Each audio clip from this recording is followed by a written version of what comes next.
Let it be known that the special meeting of the Sandy Oaks, the city of Sandy Oaks, for the day of March 14th, 2015,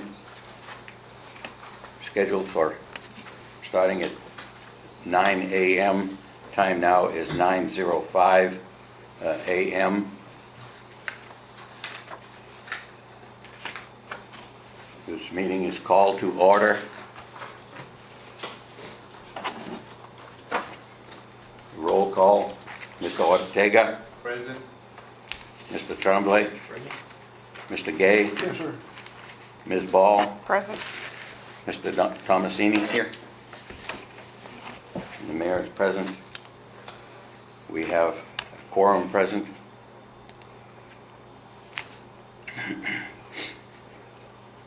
At this time, allow us to have a short invocation and the pledge the flag.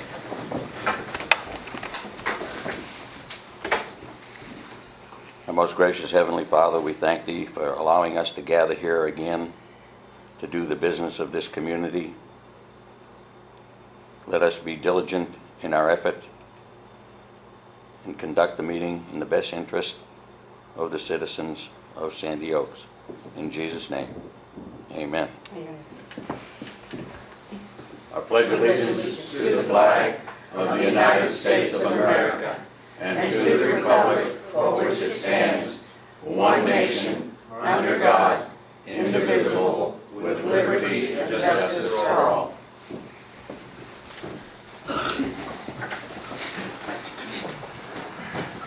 Let me say a few words.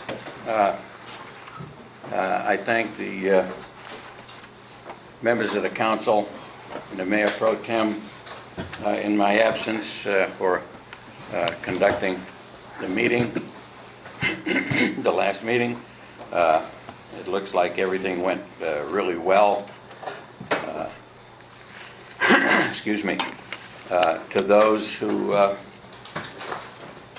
Edna and myself, thank those folks who were gracious enough to send condolences. It's going to take some time for us to get over that, the loss of one of our children.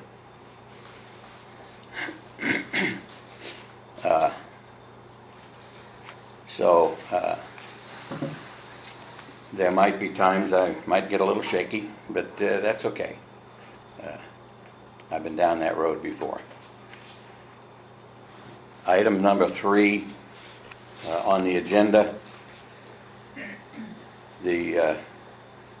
as probably was announced at your last meeting, the city of Sandy Oaks has received the first payment from CPS and deposited it to the city's account with the Chase in the amount of $25,224.24.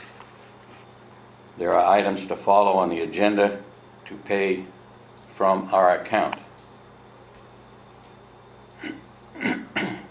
Item number 4,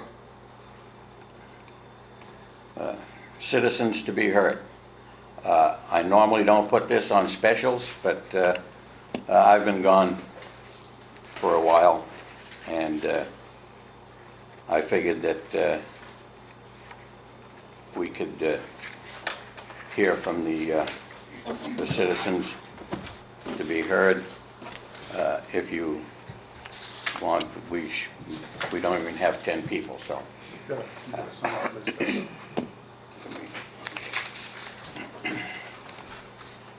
BJ?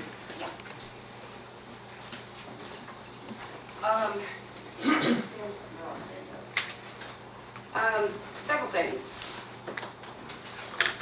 Did a little research. I'll just read them off to you.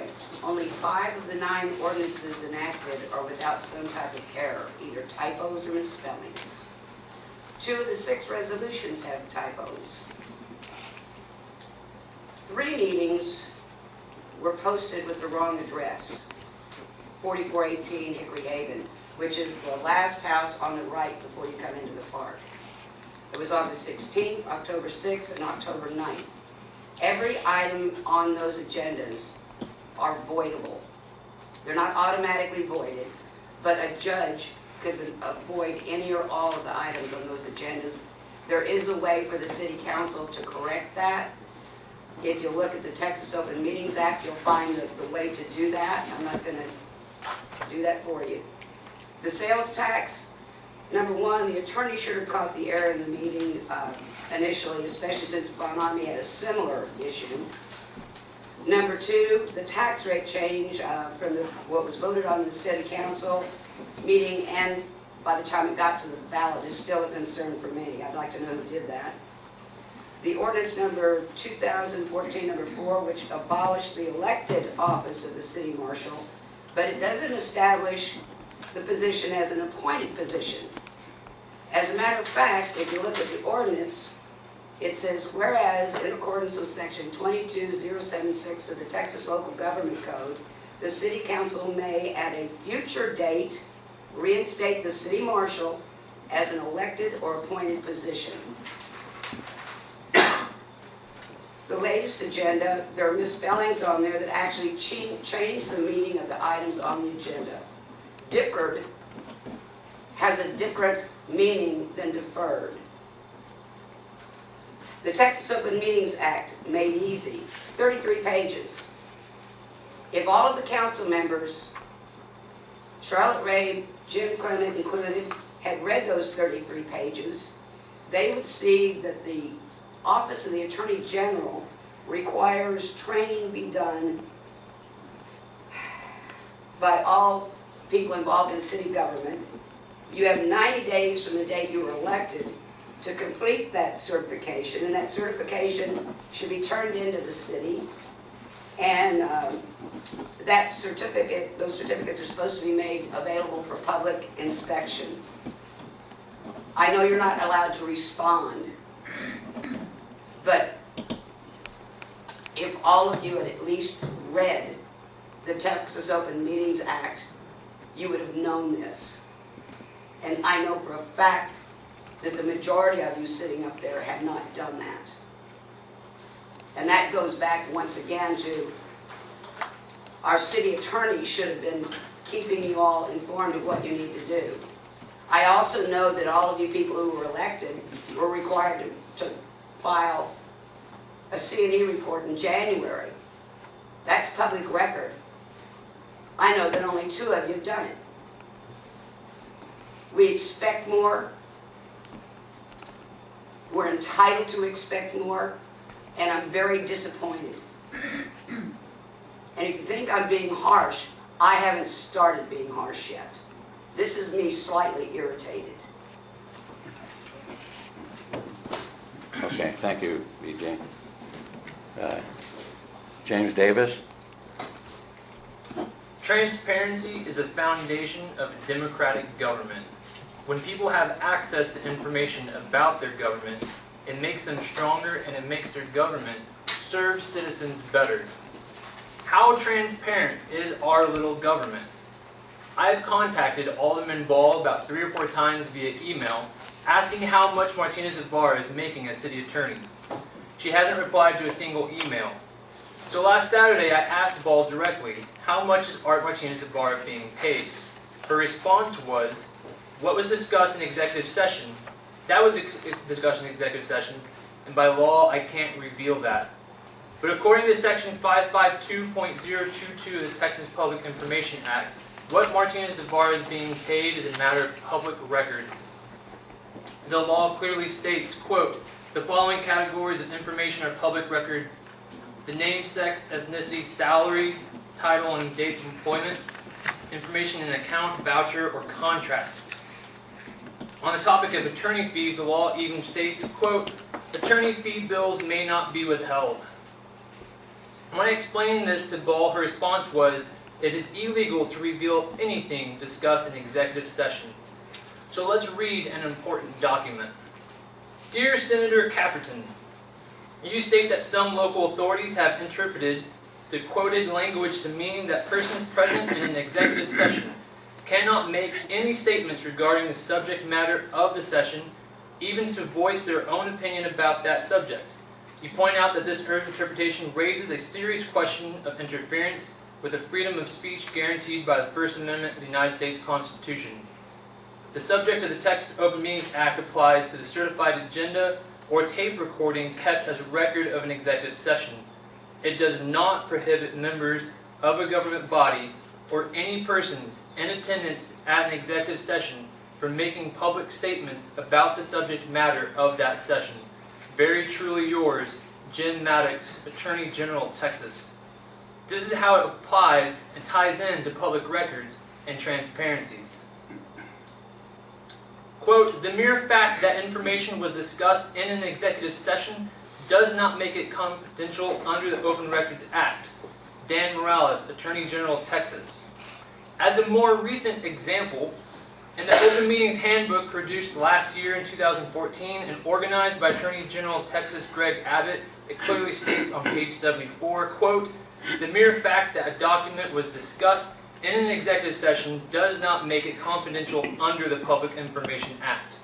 But here's what Ball told me. I have a certificate for my Texas Open Meetings law.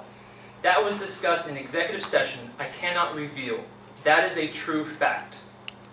But according to 3 different Attorney Generals of Texas, spanning over a 25-year period, and according to the man who is now governor of Texas, it is not a fact. It is completely 100% false. Even though she doesn't mean to, Alderman Ball is guilty of preventing transparency. By not announcing the salary and pay of Martinez Ibarra 7 months ago, and by continuing to hide that information, this council has shown that it would rather work against the people than work for the people. The practices and attitudes of this council have set a bad precedent, which is now carried on to other areas. Don here has submitted an open records request to the city. That is, a citizen has had to fight his government in order to get information that should already be public.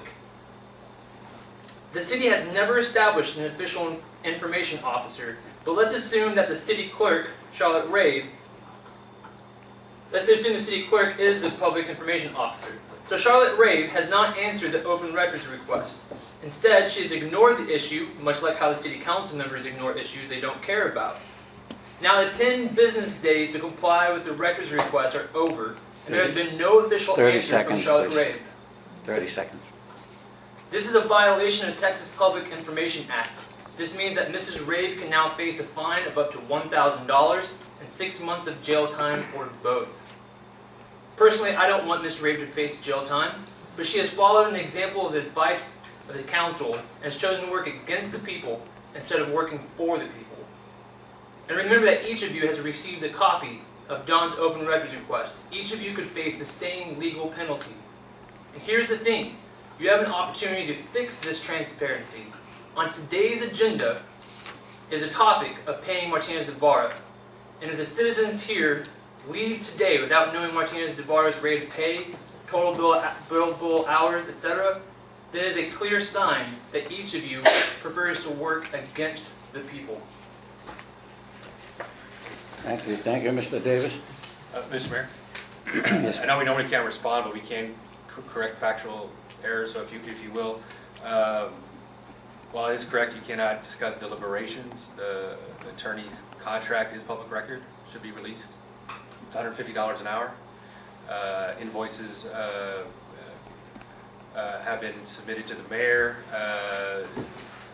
Because of the deferred pay, they were in raw form, if you will, so it took a little while for us to put them together for final form. But those are released immediately. But just for clarification, deliberations are confidential, but and I believe it was announced when we were contracted what the rate was. So that's not. No, it was not. Well, anyway, there's nothing confidential about the attorney's rate. So it's $150 an hour. Thank you. And as far as Open Meetings Act training, I know we've announced it several times, and we've been trying to get it together here as well. So I just wanted to correct that as well. But anyway, so that wouldn't linger. Just want to get that out. Okay, thank you, Mr. Martinez. Catherine Radolph. Yes, I really want to take a couple of minutes, and I'll keep it short, to talk about item 5A. But before I get into it, I want to thank all of you for the work that you did to get this unfinished business before the city council, and at least make an attempt to get everything squared away for this new year. That was good work. I'm glad it was done. But item 5A, that is discuss and agree to a lease agreement with Waterwood Development by the city of Sandy Oaks. This first came up on the August 16th meeting, and the wording needed to be changed because it said agreement between the city and the WPPOA. After much discussion, it got changed to Waterwood Development. The whole thing got postponed until the correction could be made official. On August 28th, it came up again, and this time the words more comprehensive were added. Waterwood Development and the city were in there correctly. But it also got postponed because members of the city council asked to see the original lease agreement, which to my knowledge has never yet been produced. So everything went pretty static, nothing happened until we started getting caught up on back business. So it's up again today, a lease agreement between the city of Sandy Oaks and Waterwood Development. However, a lot of time has gone by and a lot of things have happened. When the latest maintenance assessment came out, I sent a letter to Jason Gale trying to clarify the issue of ownership of these common areas. Jason Gale called me back, and in response, among other things he said in the conversation, he told me that the transfer of the properties had already been made. And that seems to be borne out by this card that Jim Clement sent out to property owners here, where it says that Mr. Charles Krause has signed an agreement to transfer all maintenance responsibilities and assessment fees to the WPPOA. So I'm asking now that each of the council members find out for themselves and for this city for sure, preferably in writing, who owns the property before you agree to a lease agreement with someone who may or may not own it. That's all I've got. In essence, I'm asking you to cover your butts. Okay, thank you, Mr. I apologize if I pronounced your name incorrectly. Oh, that's okay, everybody does. Okay, thank you very much. Excuse me, Jim, Yes, sir. I just want to say that I think everybody here is sorry for your loss, and if there's anything we can do to help you get by that, please let us know. I appreciate that, Don. Thank you. Okay, if there be nobody else to speak, we'll continue into the agenda.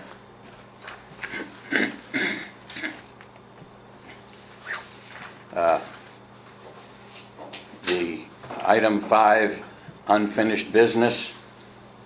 The following items have been identified as items that were not completed and not followed up on in subsequent meetings. The first one is one we just heard about, item 5A on the agenda on the August 16th meeting, item 6, to discuss and consider approving a lease agreement between the City of Sandy Oaks, Texas, and Waterwood Development Company for the rental use of the clubhouse to hold regular meetings, special meetings of the City of Sandy Oaks and municipal court. Of course, I remember this being requested. At that time, there was no agreement, and that was to come up at a subsequent meeting, which would have been the next meeting in August. Mr. Mayor, Yeah. I have to ask a question for clarification on that. You said at the August 16th meeting, there was not a signed lease agreement? No, not that I know of. No, I there was couldn't not, find- or, no, you didn't say that. Was there or was there not a signed lease agreement at the August 16th meeting? I have not found that, no. Well, so if memory serves me correctly, during that meeting, that's when all the hoopla broke out and Jamie and Wendy and everybody came in and we rushed to complete the meeting. And yourself and the attorney both stated, I have a signed lease agreement, which Did we have that? concerned me at that time because we had just previously approved to enter into a lease agreement. So I think that's where a lot of this confusion is coming from, is there was one, but it was done before we approved to enter into one. And that's the clarification. From my recollection, I believe there was a signed agreement for the first meeting. There not being council or anything, there was an agreement with Waterway to hold the meetings, and I believe the intention of the first meeting was to ratify or to continue the agreement. But an agreement signed, but it's one of those weird situations when you do at the first meeting. And we wanted to have an agreement. So the fact that it hasn't been ratified yet means it probably isn't in effect since the first meeting. But it's the same, the lease that was emailed out for consideration is the exact same lease. I think the fee went down from $10 to $1, and that's the only change. And on this one that you sent out, it has a commencement date of August 1st, which again is before Right. the August 16th Right. meeting. Right. And that can be clarified, that's probably just an oversight. But yeah, a lease agreement not ratified by the council is not in effect. But we had to have an agreement to have the first meeting, basically. There was that dilemma, what do you do for the first meeting? And so you had a committee incorporate, you had a mayor-elect. So the important thing about having a lease agreement is mainly liability. The fact that the property owner has liability insurance on the building, and of course the city at that point didn't have any liability insurance, not having TML insurance or anything.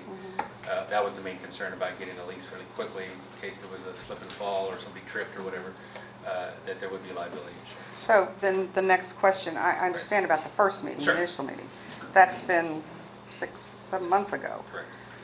Next meeting, what type of agreement is in place? Well, I know that we authorized the mayor to enter into it, Right. and I know there's been repeated requests to see a copy of the executed agreement. I don't recall. To be honest, off the top of my head, I did not recall there being approval. I thought it was postponed. Well, August 16th, hold on just a moment. So by my recollection, and I'd have to review the minutes, but my recollection, we still do not have a lease agreement. Mr. Mayor, have you heard something? I'm sorry? I'm hearing that the rights to the property have already been turned over to the PPOA, so why are we entering into an agreement with Waterwood Development? Right. Well, and I I'm think, looking at a deed that was done back in April of 1995, giving PPOA rights to this property, the land and all the improvements. And I believe the lease that was sent out does say WPPOA. So again, why are we talking Waterwood Development if the property Right. belongs to PPOA? If the property does in fact belong to the PPOA and the mayor sits as the president of the PPOA, I would ask that he excuse himself from these deliberations. That's Okay, then, let me state this for the record. I appreciate Mrs. Rendall for bringing this item up. She's done a lot of work on it, and of course, she didn't know very much about it until she has that little 3x5 card in her hand, a little postcard. Actually, I knew quite a bit about it because I've been asking for information. Yeah. Okay. But Which Let's- has not been forthcoming. let's do this. I'm going to ask that we just go into executive session, just to clear up a couple of quick items, and then you guys can come back and deliberate. We do need to clarify ownership and who can actually be deliberating and those types of issues, and then any questions you guys might have, and then again, you guys can come back out and finish the deliberation. So I don't know if you want to do that now, or do you want to do that later on in the agenda? Because the only way to do that now would be to ask people to leave. Well, we're here for the long haul, so I think if we tackle each item on the agenda and resolve it fully before we move on, it's the best way. Are there other things in the agenda that are going to require executive session that you can foresee? Well, we can always do that. Yeah, but you don't want to sit there and just continuously be going into an executive I don't session. think it's going to take very long on that issue, but The only things that would be on the agenda, I think, that would be for executive session is where we're going to spend money, where there's money involved, or personnel actions. We don't have any of those. But we do have item 6 on the agenda is for an approval. yeah, I don't see anything unless, nothing obvious. I mean, an approval to pay bills, that wouldn't be in an executive session. No. No, At least I hope it wouldn't. This is part of a document that was sent to me. That's why I put it there. Well, then let's just convene an executive session. I don't anticipate it taking very long. So. Okay. Okay, anybody opposed to executive session? Do we need to make a motion for that? No, Okay. just, we need to announce it, and then again, everyone apologizes. At this time, it is now 9:31. We're in executive session. So if the folks would graciously move to the porch. Do I turn the recorder off? for Yeah, you can executive turn the recorder Yes. off, and then the city. Did you session? figure It's that a out? want, it's all I need. I have not, the instructions that came with it are not very clear at all. And I They're made the usually mistake of way too stopping long. and starting, and all I did was record over what I'd already done. Oh. So there's like folders, and you can, Oh. yeah. But it's going to be challenging today with the link. The time is now 9:48 a.m. The city council is now back in session from executive session. Okay. Since the mayor is reclused himself from this agenda item number 5A, we're announcing that the agenda item was incorrectly written on the agenda and that we are taking no action on this. And Mr. Martinez, if you can explain that. Yeah, just for clarification, there is no written lease agreement between the city and Waterward Development Company. So, just for clarification. That, And Mr. Mayor, back to you. Okay, with that, we'll consider item 5A as no action, dead. Item 5B, August 28th meeting, item 4, city attorney presentation of the Texas Open Meetings Act and Public Information Act. Mr. Mayor, I've been working with staff. I believe we have a technological barrier. We were intending to stream the training, but there's no Wi-Fi, my understanding. So unless we have a Wi-Fi card, or we want to huddle around a little screen like this, that was the delivery method that we were intending today. We could send an email out for folks to do it at their home, or if anybody else knows of a way for us to get streaming video. I have, well, here, we don't have Wi-Fi, again, unless you want to use your phone. But on the website, I have a link on there for that training. Right. So, I mean, Right. I don't know It's- how else. It's an hour video. At the end of the video, there's a few questions that you answer. You can cheat. You can go back and look at the video if you don't know the answer, and then they give you a code, which then you log on and you print your certificate. This is training we did. Yeah, This is what yes. we did. Yeah. Yeah, there's no questions. Say what question? There's no questions. at the Did I end say there were questions? No. Oh, Yeah. Well, there was questions in 2006. Oh, That's why I there said- isn't anymore. There was a few questions. And so if you haven't done that, we can get you that link you get your PDF certificate and get it to the city clerk. It's probably something we should do annually. It's good to get a refresher. And the acts change every legislature. They tweak it a little bit. They'll make a slight adjustment here and there. So anyway, I apologize. We were trying to get it streamed, but we weren't able to get that accomplished. Do you want to maybe just touch on the highlights of it? Certainly. Texas Open Meetings Act is a transparency and open government law that applies to all public entities, including the city.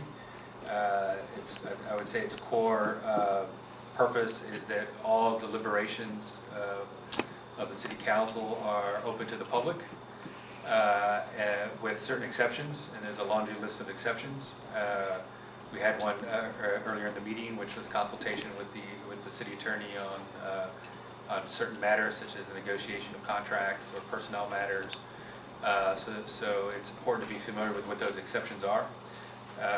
It's also important to understand that you can, through your, maybe even well-meaning or unintentional acts, violate the act through the main issue would be like a walking quorum. Some people call it a rolling quorum, meaning one council member can speak to another. That's two people. That's not a quorum, so that's an allowed discussion. But if any one of those two then talks to another and another, that can constitute a walking quorum. So you can't, and I guess the term they use is conspire to circumvent the act. So just be very careful with deliberations. Where a lot of people make that mistake is emails. So sometimes the city clerk or even myself might email something out like a draft in preparation. Obviously it's improper then for your council members or even the mayor to start discussing it by email or text or anything like that. Which is why, again, the main thing to remember is that all deliberations are public and open for public inspection. Additionally, agendas have to be posted, which to give the public notice of what is going to be deliberated. The general rule is a 72-hour rule, 72 hours notice. We've been through that on some of our issues. It has to be posted in a public place, at the city office, for 72 hours continuously. The fact that we have a website means we need to post it on our website as well. There are certain provisions for emergency meetings, which can be posted with 2-hour notice. They're very few, but they have to be truly of an emergency nature. If we had a tornado blow through, we need to appropriate funds, things like that, or if waiting 72 hours would cause harm to the city. I've seen a rare case where a litigation or a lawsuit because of a timing issue, something being due before the 72 hours, allowing an emergency meeting to consult with the attorney or to hire an attorney is also appropriate action. There are penalties. The Texas Rangers are the ones that tend to investigate these things. You don't want to deal with them. The penalties are usually in the misdemeanor range, type A misdemeanors, which is 1 year in jail, and violations of the act constitute official misconduct, which is important to note because a conviction of a crime that constitutes official misconduct is also a removable act. So the judge in the case has the ability to then remove that person from office. The act has been challenged, I think most recently by Alpine. They sued, saying they're claiming free speech.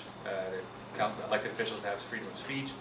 It didn't get very far. So as of now, it's still law in the state of Texas. It becomes a little bit awkward sometimes when you're trying to get things done, but it's important to always note that if there is an ambiguity or there is a question, it's always best to post an agenda and have that deliberation done in an open meeting rather than toe the line.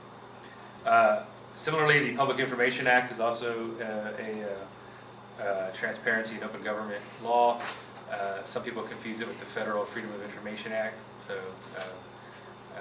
But there are two different acts. This is the one for state government. Similar parallel, all by default, all public records or all records are public. There are exceptions for certain types of records, attorney-client communications, things of that nature.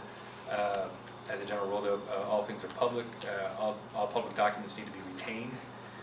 One of the things that we haven't done, mainly because we haven't been around long enough, but at some point we'll need to adopt a records retention policy, which gives the public notice and staff notice of when they can actually delete records or destroy records.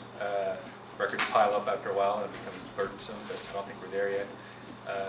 Case in point is, should we ever get a municipal court, traffic citation cases have quite a bit of paper, and so the default rule is 6 months after the case is over, they can be destroyed. That just helps reduce paper load and storage. Public information requests can be made. The city has 10 days to respond. The city only has to be responsive to documents that are currently in existence, meaning the city doesn't have to generate a document to respond to the document. So if somebody wanted to know the average, I'm just trying to make up something, the average tax, that somebody paid, and that wasn't a record, the clerk wouldn't have to go calculate it and produce a document to return it. So it truly has to be a document that's already in existence and in the possession and control of the city. Other scenarios we don't have to turn documentation over is records are not, the Public Information Act cannot be used to circumvent discovery and litigation. I've seen this sometimes where there might be a lawsuit pending and litigants will do a public information request. That should be done through the discovery process. That's an exception. The city can't charge reasonable fees if it's an exception large request. Later on the agenda we have a records master fee schedule, and we'll set some of those, such as copy charges. You can, if it's a really burdensome request, charge an hourly rate for the clerical staff, or you may have to, if you have to hire an outside staffer to come in and produce it, those costs can be borne by the requester. There are statutory limitations on that, on how much you can charge, an upper limit for it.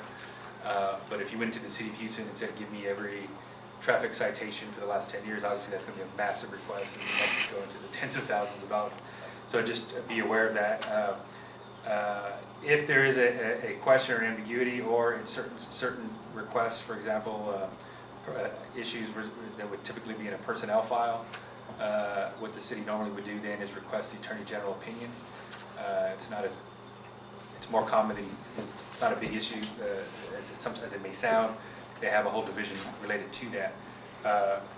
Because if you do release confidential or private information, it could subject the city to liability. So when those types of requests come in, it's typically routine to get the AG opinion on it, so you know what specifically you're authorized to release and what you're not.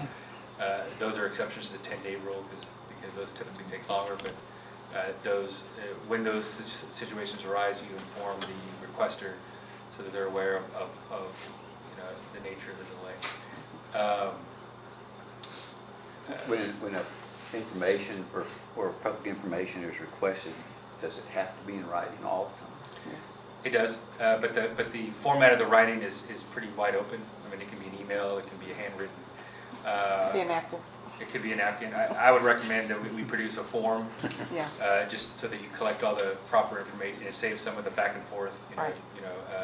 with you, and it would also probably should list the standard fees, copy fees and whatnot, so that people are aware of it when they're requesting what that may cost. Does it specifically have to say that they're requesting it through the Freedom or Public Information Act? It does Or not. Can it just be a request? It can be a request. I mean, the Attorney General, when people have challenged that, they err on the side of openness. So as long as it can reasonably be construed to be a request. I have seen the scenario where someone said, may I have it? And I don't know why they litigated that, but the Attorney General said the may was not strong enough. Oh. But if someone says, I'd like to have this or that, and as a general rule, you should always err on the side of openness and release information. If there's a question of whether something should be, and everyone's new at this, please consult myself, or there is a open government hotline with the Attorney General's office, could also be called. And of course the TML has a legal hotline that can be utilized as well. But as a policy, documents should be released unless there is a specific exception or designed for a specific reason not to. And those generally are privacy or litigation issues, things like that. So a question around that, if, for any requests that are received, should probably go to the attorney for review initially to make sure that, Yeah. you know. I would say it's a good practice now, since just mainly because we're also new at Right. it, or if a question, it's a double-edged sword. One, you don't want to release something that shouldn't have been. Right. So I understand people's caution, but again, there is a 10-day window, so you don't have to respond immediately. So yeah, I would say until you get more confident, or the clerk gets more confident in having done that request multiple times, it wouldn't be a bad idea just to shoot off an email and say, this was a request, and we're going to send this. Is that okay? The only intervention we would ever do would be, ask the Attorney General first, type of scenario if there wasn't, if there was an ambiguity. So those requests, we don't have a public information officer, so those requests go to whom? By default, it's the clerk. Okay. The clerk is the custodian of the city's records. If a request comes to you as a council person, I would refer it to the clerk. Requests can be made to any official of the city, so someone could make the request to the mayor. And again, on a future agenda, we probably want to clarify that, but by default, it's the clerk. But we may want to have a records policy, and the policy could be as simple as any request received should be forwarded to the clerk, so that she can comply with it.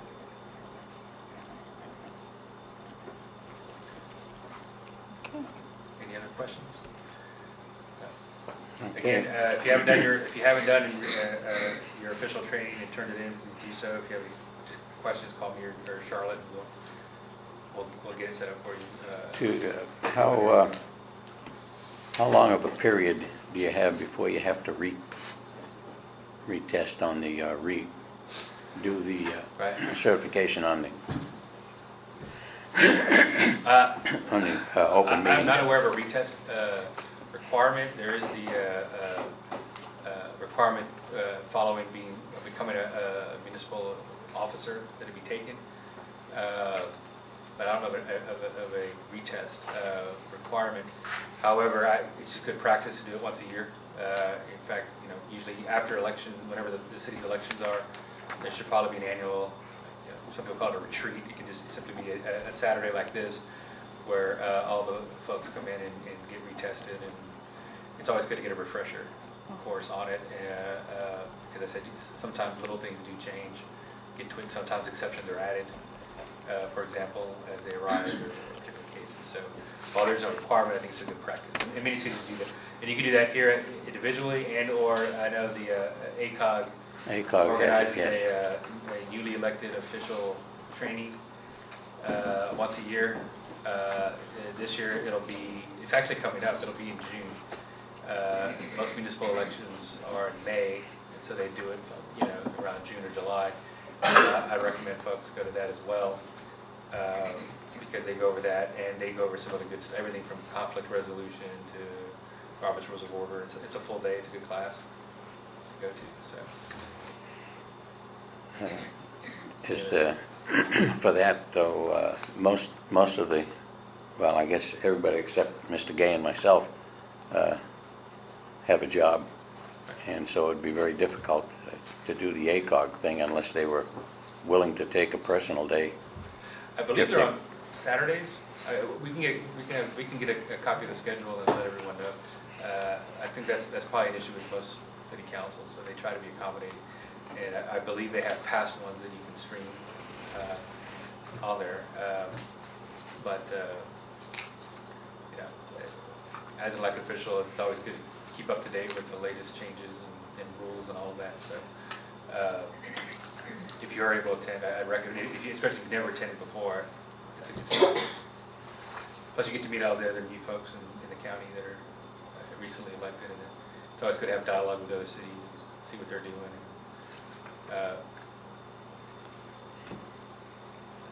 Any other questions? Okay. If you ever have a question on the issue, just please email me and we'll get you the information as quickly as we Okay, I think we need to establish some kind of a matrix as to when those things are available, and the people can kind of fit into their personal schedule. I'll send a link to the ACOG training schedule. I mean, they plan it out 9 months, they have a schedule of courses. Okay.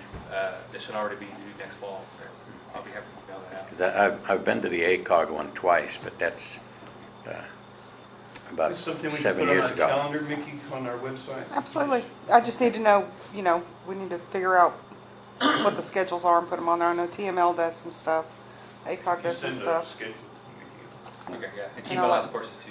Right. They even have a small town problem workshop, those are kind of cool. There used to be CDs available on it too.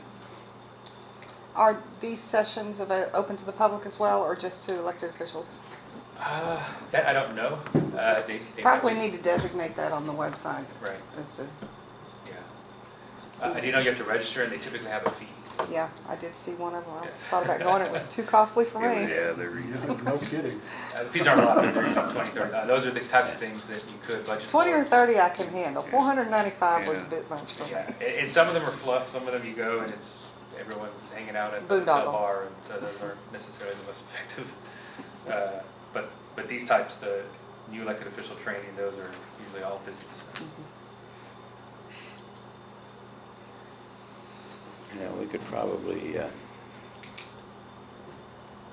we table that action till a later time, or? Well, it's done. He gave his presentation. Yeah, Yeah. we're done with that one. Well, so- yeah, but that was, okay.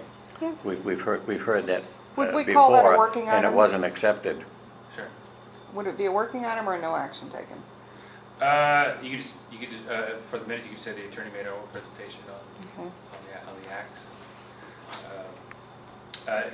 No presentation other than the official training qualifies unless we get the Attorney General to approve our presentation, which is way, we're not going to do that. So if you want to have your official training and satisfy the statutory requirement, please watch the 1-hour video and get the PDF certificate. Well, 1 hour for each act. That's 2 hours, the 2 hours of training. Yeah, be clear, both of them are needed, correct? Both of them are needed, right? Okay. And each one is 1 hour long. But I believe that when I looked on the website on it, if you're taking it and something happens, you can stop it right there, and then you can actually come back to it and take up where you left off. So you don't That's have right. to sit there the full Right. 1 hour at one sitting. Yeah. And there's a handbook. I was going to print them because once we realized we didn't have Wi-Fi, but it's like 380 pages. So I didn't want to kill an entire tree. But there is also a $380 80-page handbook with all the details. That's available on the exact same page.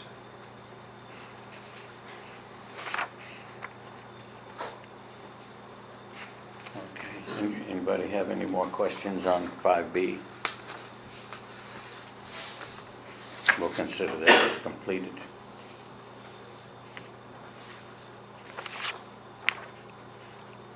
Item 5C on the agenda, August 28th meeting. Item 20, discuss and consider adopting an ordinance regulating health and sanitation standards. This is something that's come up a couple of times, and it became very apparent when the fireworks stand shut down after the New Year's, and the roach coach started coming in, who's now found another location. Anybody have any comments on this item?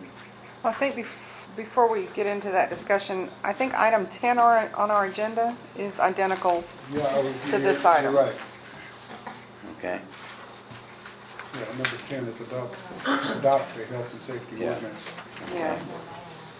Then at this time, I would entertain that we combine 5C and item 10 and handle them as a unit. Okay. Do we need to make a motion on that? No, you can Yeah. just announce that. Okay. We're open on both, not opposition.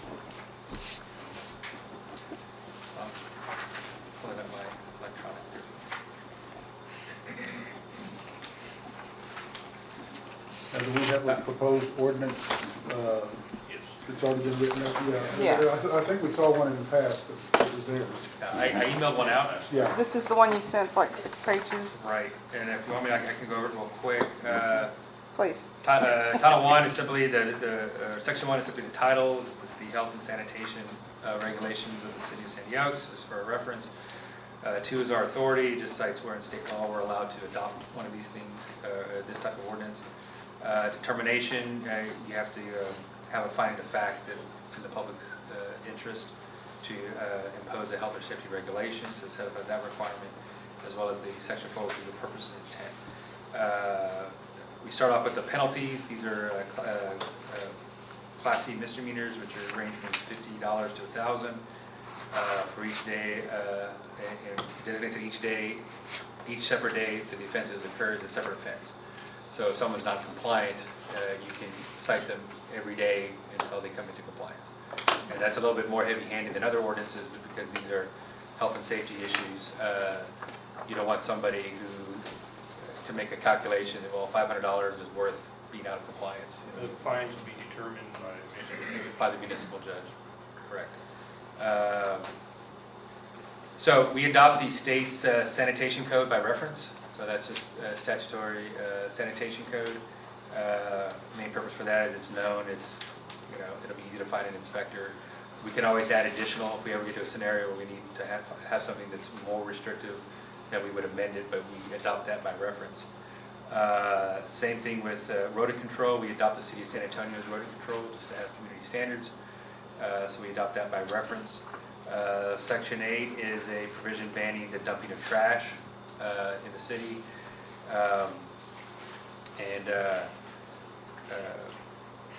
So we have our own. Again, some of these are restatements because you can actually cite them. For example, there'll be a state violation, but there's also a city ordinance, and it kind of pulls it into our local control. So we re-adopt a lot of things in these types of codes. A duty to keep alleys cleaned. Those are about abutting properties. Probably not very applicable in our town, but if we do have alleyways or in the future, it's a requirement that those be kept free of grass and refuge. Section 10 starts our food and food establishments. And again, we adopt the state of Texas's rules, which is the Texas Administrative Code, by reference.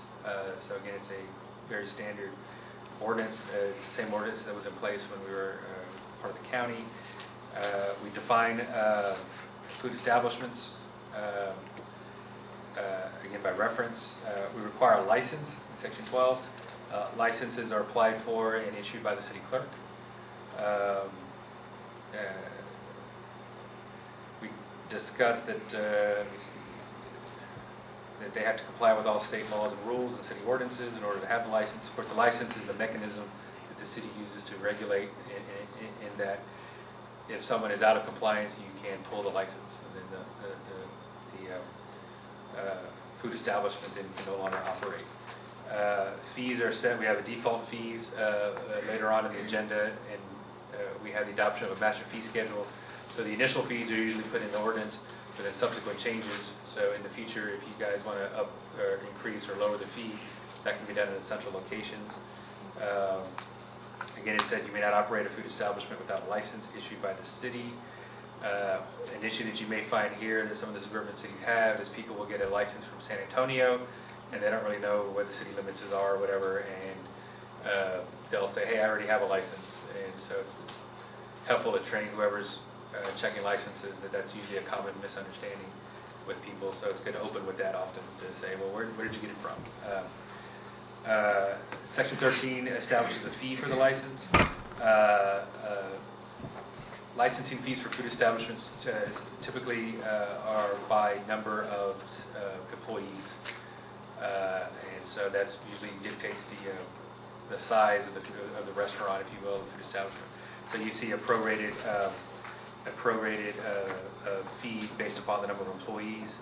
The smallest being an establishment with 2 employees, and then the largest being one of over 15. And then there's an initial license fee, mainly because there's an initial inspection. These fees are basically on pass-through rates. we can increase them or decrease them or keep them the same. But these are what generally you're paying your contract inspector to do without any additional administrative fee for the city. Some cities add additional administrative fees because the city clerk does have to record and maintain those records. And that's really up to council's decision. We have a temporary food license. This is mainly for things like a festival or if someone's going to be selling food for a very short period of time. And there's a, I think it's a 14-day non-renewable license. Then we have reference to the master fee schedule that basically informing the public who may pull this off your website that there is a master fee schedule and it supersedes anything that's in the ordinance. Section 14 talks about suspension of license, how it can be suspended. Essentially, we're going to have a license inspector and or the clerk. The clerk can suspend a license for kind of an administrative violation like non-payment of a fee or non-renewal, things like that. There is a revocation procedure and an appeal procedure. Essentially, the city council is where someone would appeal one of those decisions. So if an owner believes that they were wrongfully denied a permit or wrongfully revoked, they could appeal to the city, and the city would have the final say-so on whether that was accurate or not. There is we do establish a health and sanitation officer for the city. Again, I know our marshals are working on getting the marshal department up and ready, but that can be a peace officer and that can be a non-peace officer. In the city of San Antonio, they're usually non-peace officers. It's a kind of like a more of an inspector type person. So we can assign that duty to the marshal themselves, or we can find a contract inspector. In order to do the actual inspections, you have to have a licensed inspector. Again, what a lot of suburban cities do is they contract with San Antonio inspectors. That's what the county does as well. So there is a group of folks who do this for a living and are available for a contract, and or we could train somebody, which is probably way more costly, to get licensed and perform those types of inspections. We have a rule about people with an infectious disease handling food is prohibited. So if someone knows they have the flu or they have an infectious disease, they can be cited for still working. We have in the ordinance here on cleanliness of food handlers. Again, that's another citable offense. And then severability clause is a standard ordinance clause. Just if any of these provisions found to be unconstitutional or superseded by another law, it doesn't kill the whole ordinance. It's just those provisions that are enforceable. The effective date is it's effective the day, not upon passage, but upon publication in the newspaper. So because it does have a fine, that's true of any ordinance we pass, and has a penalty or a fine. It goes into effect the day it's given public notice, which officiates the publication in the newspaper. So that's the kind of a bird's eye view of the ordinance. Back to enforcement. Yes. So I just want to make sure I'm clear on this. So it doesn't have to be a peace officer. It can be. It should be a licensed inspector, because if you're gonna revoke somebody for poor temperature or cleanliness, it needs to be a licensed inspector. Okay, It should but be different than a health inspector needs to be versed in health. I'm just trying to figure out if who would issue a citation. Citation can be issued by a peace officer or anyone who's designated as the health and sanitation officer. So it can be a clerical type person. So for example, if someone's in violation of the alleyway provision or the But roading different from provision. a code compliance, we could have someone separate as a code compliance officer. And I would recommend that. Not necessarily Right. a health inspector Correct. or a police officer. Right. It could be Yeah. someone from the community Right. who is versed in what our That's codes correct. are. So typically, everyone's required to have an annual inspection, and then they're usually subject to at least one random inspection throughout the year. And so for that, you need to have an inspector on staff. But to have a code compliance officer who then makes random or routine patrols, if they believe that there's something that is specific, such as low temperature, they see the refrigerator units unplugged or whatever, then they would typically call the inspector who would come and give that specific violation. But the code compliance officer, because a lot of these are code compliant, if they see somebody not following the sanitation, they don't have gloves, they see somebody who looks like they clearly have the flu, those are, so we need to be looking for a licensed inspector to conduct our routine and randoms, and we need to be looking for a code compliance officer who would enforce it and other ordinances. So if we have a tall grass ordinance or if we have building inspection, the code compliance officer is the one who does that. And that just can be- like the marshal position, we could in fact have a volunteer to serve as a code compliance officer. We could, absolutely. Absolutely. Okay. This is an item that's been around for a long time, and I think we should have somebody to head that up for us, and at the same time, if it be their wishes, they could ask for volunteers from the community to assist them in that effort, because it covers more than one area. But I think the Health and issue is safety. we have to stay within the Yeah. agenda, which is to Yeah. adopt the ordinance, and Yeah. we'd have to put the others on a future. So, What does passing the ordinance now and not being able to enforce it, does that affect us in the future enforcing it? It does not, I mean, it goes into effect when it's published in the newspaper. So it could be passed and we publish it when we're ready to implement it. You may want to set a target date, like, May 1st or June 1st or something of that nature, so you have a couple of months to make sure you get your inspector lined up and the contract and all that. You also want to give your food establishments notice. Most of them are probably, people know, most are responsible, they're probably still getting their inspections, or the county was one of those things that they had agreed orally. I know we don't have a formal agreement to continue with holdover, but it may be good to let them know, so maybe they can forward a copy of this, hey, guys, this is coming down the pipe. There should be nothing surprising here because we're just adopting by reference what they're already accustomed to. But then they know that as of a certain date, the new licensing authority is going to be the city versus who they were using before. Why can't we pass it and publish it? They're getting a buy until we get the inspectors in place. But we'll be ready to roll as soon as we have the inspectors in place. Right. I mean, we're looking at contracting people to do the inspection. We may Yeah. get somebody volunteer, we Yeah. don't know. And it may be such a minimal cost that, Well, I again, think we the need fees, to get going and get it passed and get it published.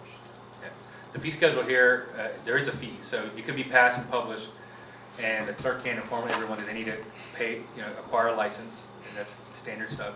And then the city would have then the revenue then to pay an inspector. And again, these fees were based upon what other cities are paying for contract inspectors. So it could possibly happen much sooner than we anticipate. Yeah.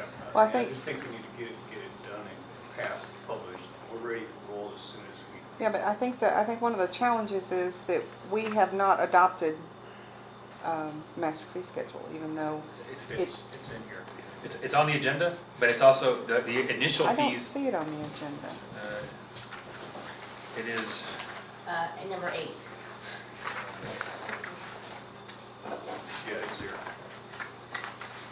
I think when we That's discussed franchise this- fees. No, I'm sorry. Oh, I'm sorry, number 7. seven. You're good, you're right, Yeah. you're right. The last time we discussed the health and safety ordinance, it was discussed that we needed to have the master fee schedule to go along with it. To go with it, yes. That's Okay. what we did. But we also put the initial fees in here, so on the Right. chance that the master fee isn't adopted later on in the meeting, we have the initial fees here. Right. And So as far as when we pass ordinances and resolutions, then I post them on the website. That wouldn't be considered an official posting. unfortunately, It has to go to the paper. it has to go to our, yes. Okay. Unfortunately not, yes. Okay, And then when we publish in the paper, they send us what's called a affidavit of publication. right. And so the clerk should keep a copy, with the signed ordinance, you should keep a copy of the affidavit of publication with it, so that if it's ever challenged, we have the record of both, Okay, and of when it went into effect. okay. And that'll be the date of publication. So, I mean, as part of section 23 of the ordinance says that the city is hereby ordered and directed to cause its ordinance to be published. Right. So upon adoption, Right. We should publish it. It it needs needs to to be published. Exactly. Not that we're putting it aside, it needs to go ahead and be published. So we can publish it. Okay. We just, not We saying just don't have- They're gonna get a buy They are Yeah, until, say until we have the Right. inspection. But- Well, upon publication, it immediately triggers the requirement to have a license. Right. And again, anytime you start something brand new, there's implementation issues. So if it's passed today, then the clerk should probably inform everyone on Monday. They know it's going to be published within the week. They need to come in and get a permit. They'll be, it's not on the agenda here, but we may make a decision down the road. I know since you adopted it mid-year, there may be questions if they've already acquired a permit from the county or the city, was that acceptable, or did they get a prorated one from the city? We need to make that decision, or do we just say, no, the fee's the fee, and that's what you gotta pay? But these fees are relatively very low, so. Right, and they're annual fees. They're annual fees. Initially, I mean, we could let them go until a year from the date that they were inspected. So the only one we're really concerned about, and the only one we're gonna get is the Valero.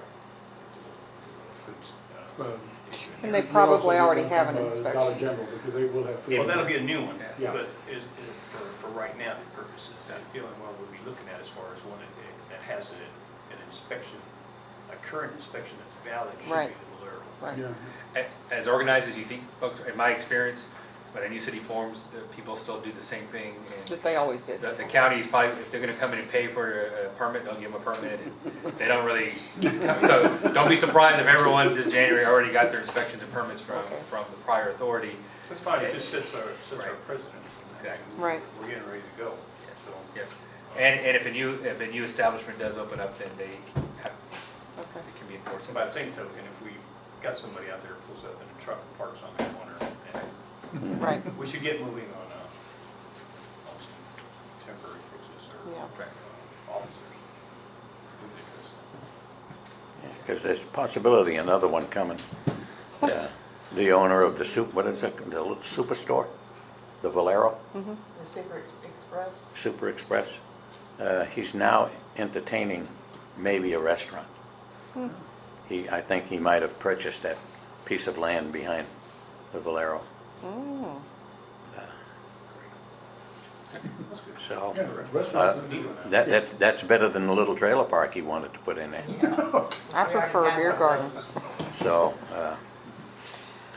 Okay, Okay, go back on the. so I'll make a motion if y'all are ready. yes.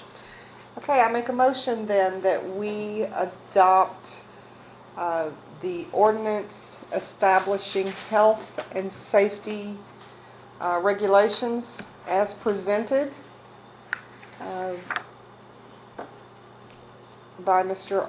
Martinez de Vara. I'll second. We have a motion to accept, to adopt an ordinance on health and safety regulation as presented to the council by Mr. Martinez de Vara, by Ms. Ball, and seconded by Mr. Tremblay.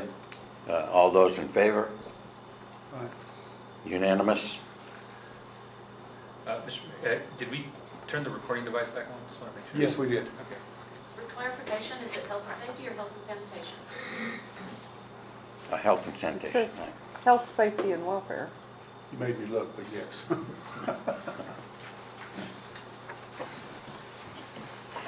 It- Is that the title of the ordinance? Health and safety? Safety and welfare? Well, it's ordinance numbered. We don't have a number Oh, on there's no here. number yet. Hold on, Do we do that here, or does the clerk do that? the clerk will make the next sequential one. It's a very long title. The title is an Yeah. ordinance establishing the conditions related to the maintenance, the maintenance of lots and food establishments in the city of San Diego, and promoting the health, safety, and welfare of the citizens of the city, establishing. Okay.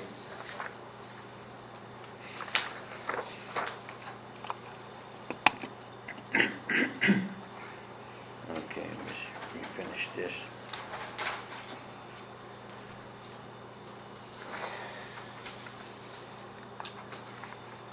Okay.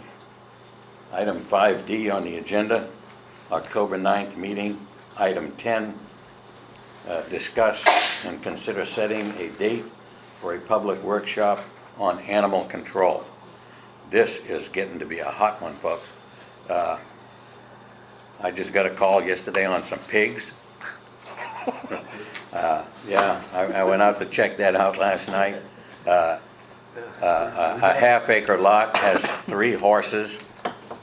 Let me tell you, a half-acre lot will not sustain a little pony, not in this subdivision. Secondly, I was asked by one of the members of the council if we had any way of controlling this. Yes, we do, and they're still in effect. And I've already started to looking into all these things. We have the deed restrictions that were imposed, and I'm tired of the pile of trash that's on Silva Chalice. I have somebody checking on. It's gone. Is it gone? Yeah, it's Wonderful. right in front of my house. Yeah, I started putting it in the trash can. Oh, you've done it. I started putting it in the I was trash can. I was going after the owner of the property. Mr. Mayor, if I may, the agenda item is just setting a date, Right. so if we can. Yeah. So I think we need to do that pretty quick. I had a lady calling me. The reason we need that, she had tied up a stray pit bull in her backyard, and without us having any kind of an ordinance on stray animals or unwanted animals in the city, we need to get after this in a hurry, because they're not coming out to pick them up. If the animal, especially a dog, has bitten somebody, now they'll come out, the sheriff will come out, and if they deem it necessary, they will take the animal away. But otherwise, we're on our own. So we really have no set place for us right now to have an animal control facility. That's going to be expensive, and we have to be careful. We don't want to be called killers, because if we have to deal with euthanization of animals, I don't want to get into that mess. We don't want Peter at our back door. So I think that it's imperative that we set a date for this. We have a couple of people living in the community that were very, very good at collecting stray dogs and stuff, but they don't have the resources nor the health to continue that effort. So we need to do something, and we need to do it in a hurry, but we need to do it with our heads screwed on right, so that nobody can come back and have any complaints against what the city's doing.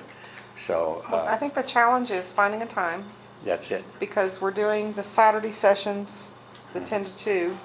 Well, it can be in place of one of those easily. Well, it could be, I just didn't know what is scheduled, Yeah. what Yeah. dates are already I know this scheduled. coming Saturday, Joel and I are The scheduled on 21st? it, yeah. Okay. So I would make a motion then that we schedule March 28th to be a date for a public workshop on animal control. Does that work for everyone? Yeah, we can move them a week down, or, you know. It could work for me, or whatever. Doug, we could Fine with me.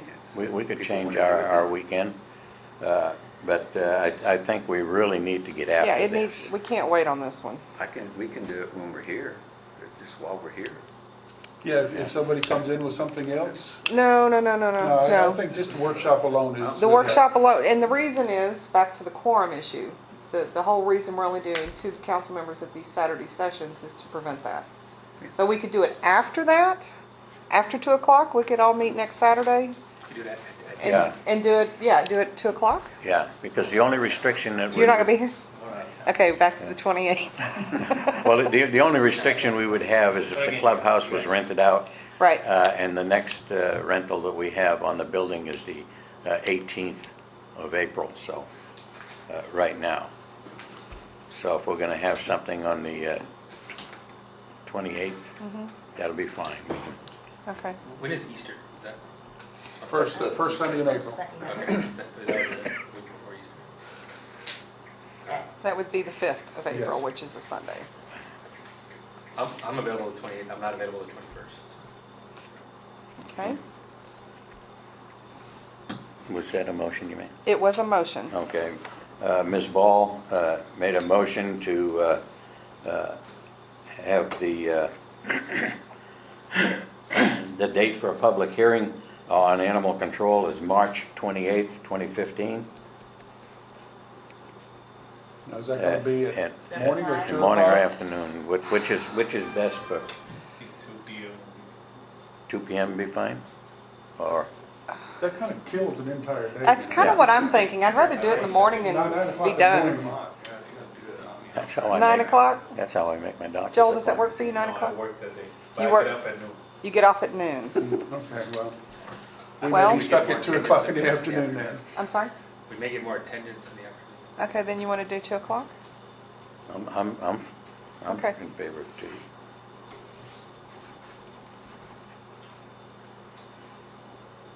Okay, and we put that on the bulletin board and on the website.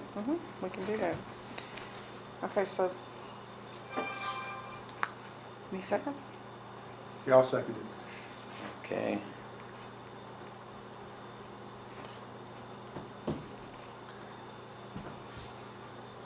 Okay, we have a motion on the floor by Ms. Ball that on March 28th, 2015 at 2 p.m., we will have an open hearing, public workshop on animal control, seconded by Mr. Gay. All those in favor? Unanimous? Mr. Mayor, I'd like to make a motion that we take a break. Okay, absolutely, yeah. Consider the city council In recess? in recess for however long. Thank you for your patience, ladies and gentlemen. We went a little bit over the 15 minutes, but got the circulation going again.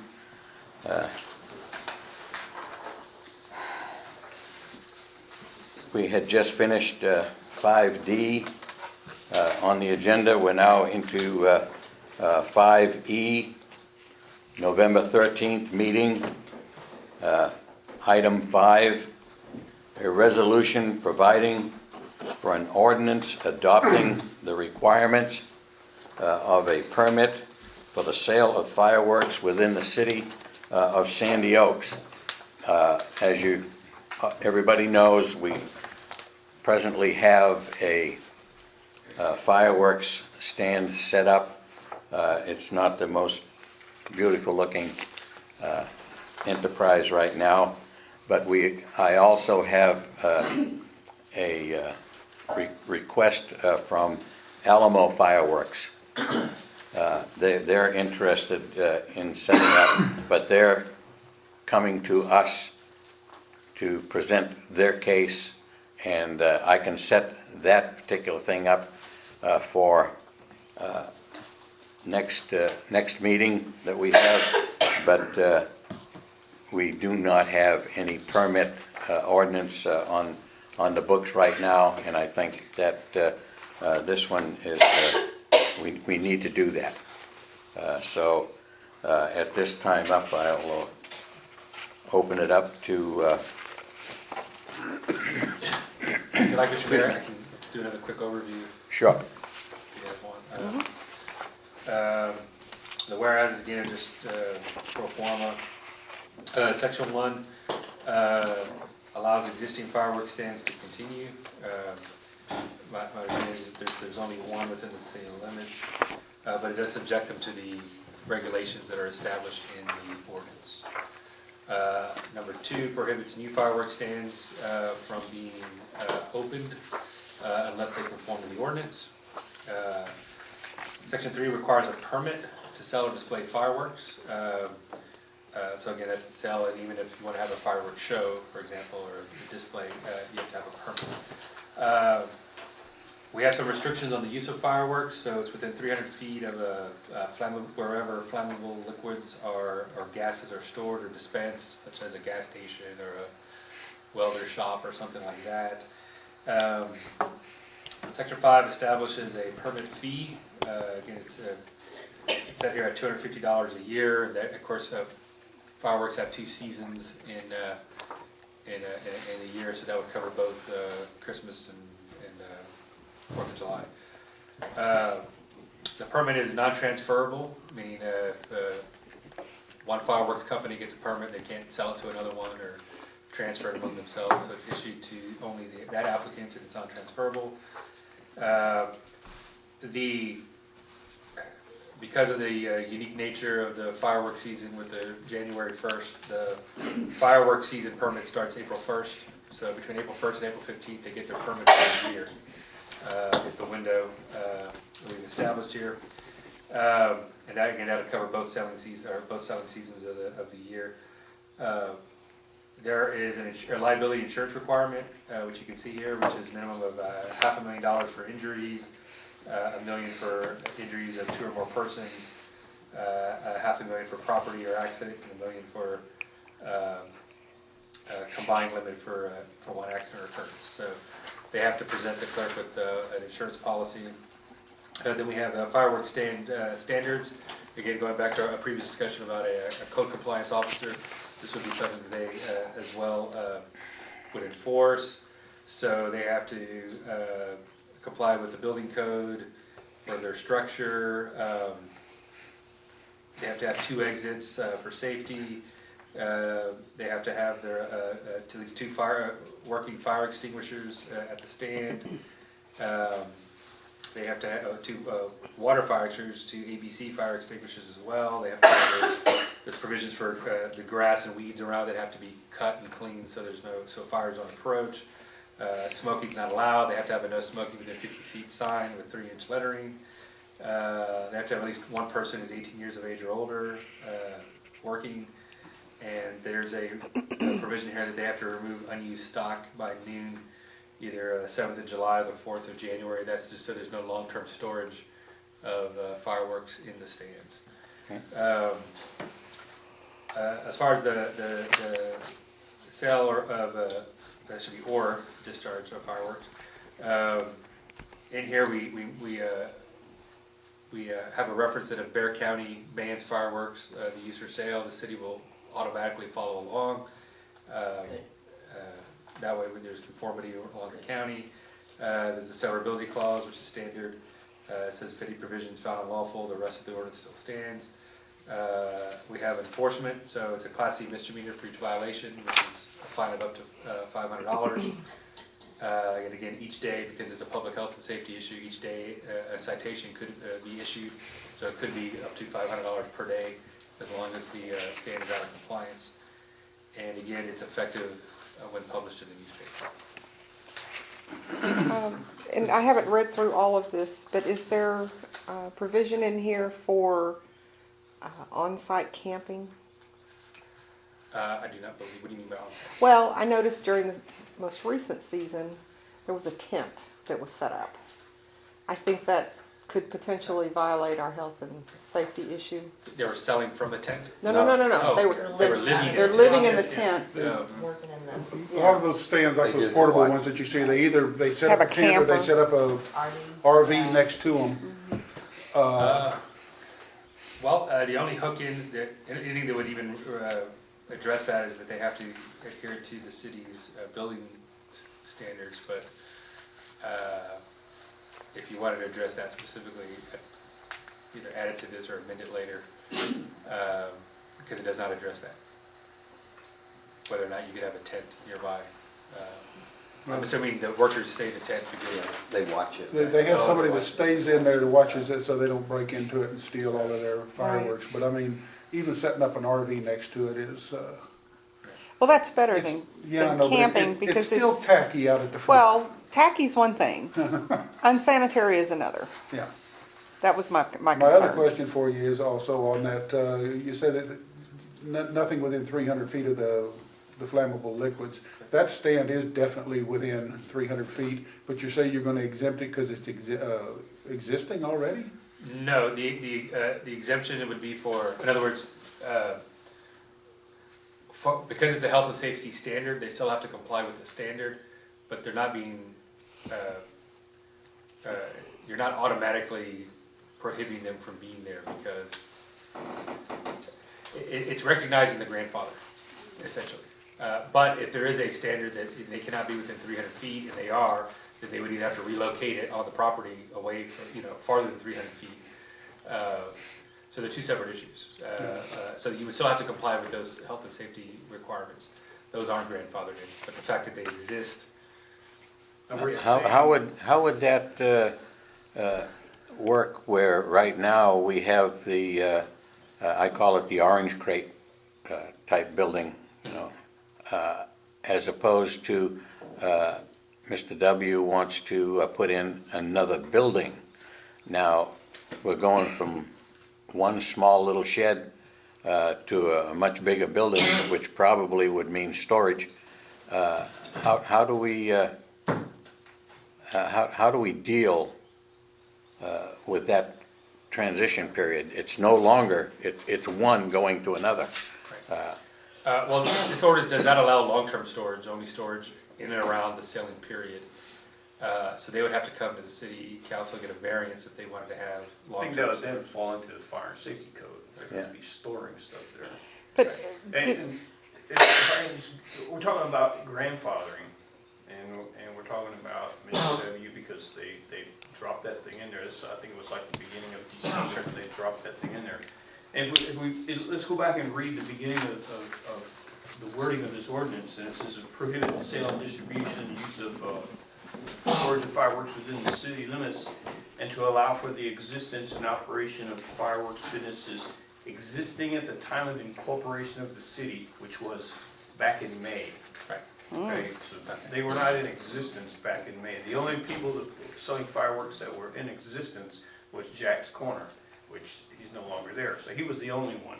Okay. So in reading this, we don't even need, if we approve this as it states, we don't have to allow them to have that stand there. right. That's right. Right. Yes.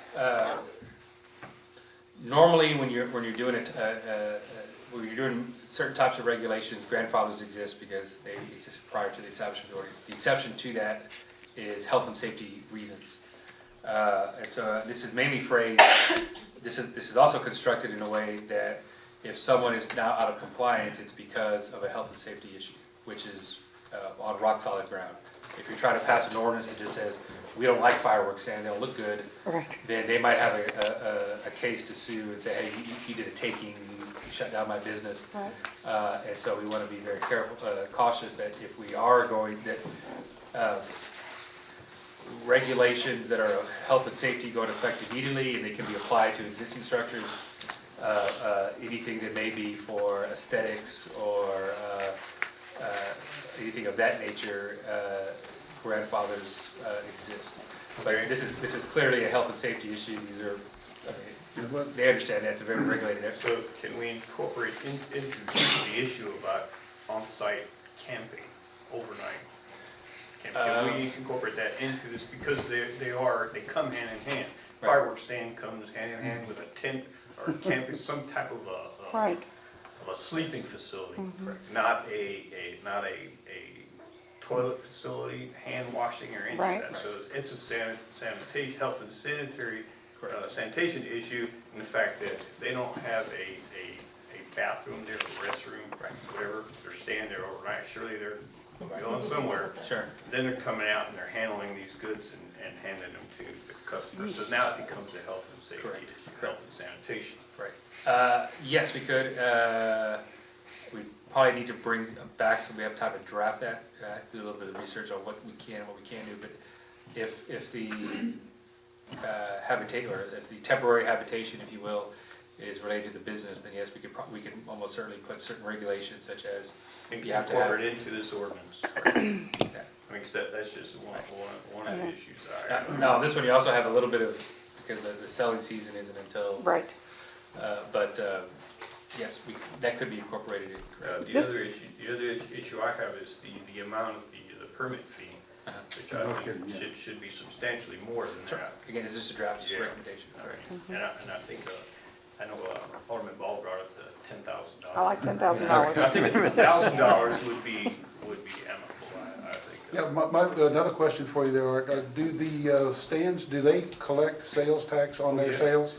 Yes. Okay, how do we know that they are reporting what they are actually collecting? Because I would I say bet that it's mostly a 80% cash.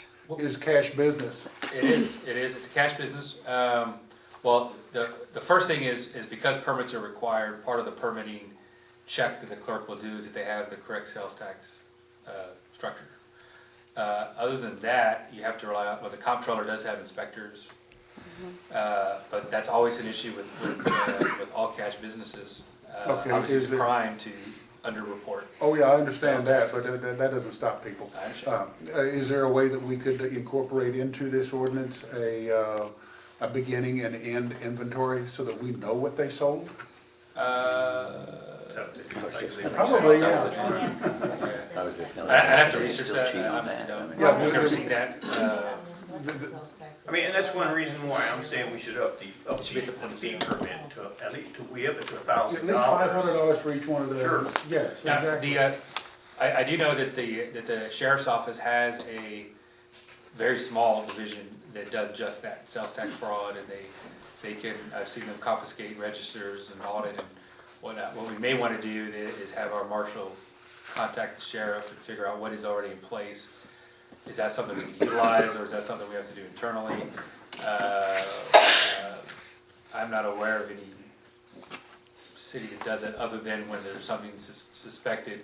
It's usually reported to the sheriff's office, and that division handles it. But it's something we can do and see. If Do we you have a capacity. fireworks stand in Mount Army? We have 4. And what's your revenue off sales tax, if I could ask? Off the top of my, I honestly don't know off the top of my head. We have 2 of the mega warehouses, so it's going to be more substantial than the little stand, and it's on I-35 and 1604. So the mega warehouses or the permanent structure, are they allowed to store fireworks during the off-season? They were, because they were permitted before we became a city, but they have to have a really cumbersome, like, fire suppression systems, and they have their own water tanks for all of that. Okay, I don't think it's a substantial amount of stuff, but mainly because the selling season is so short. right. So, Would the fee for that be part of the master fee schedule? Or It is would that be. separate? It's We can- incorporated into it. Again, most of the ordinance, you'll see an initial fee, Mhm. and then it'll say all future, so that'll be incorporated in the fee schedule. Yes, and then once a year, you guys can look at it, and it just makes it easier to update it.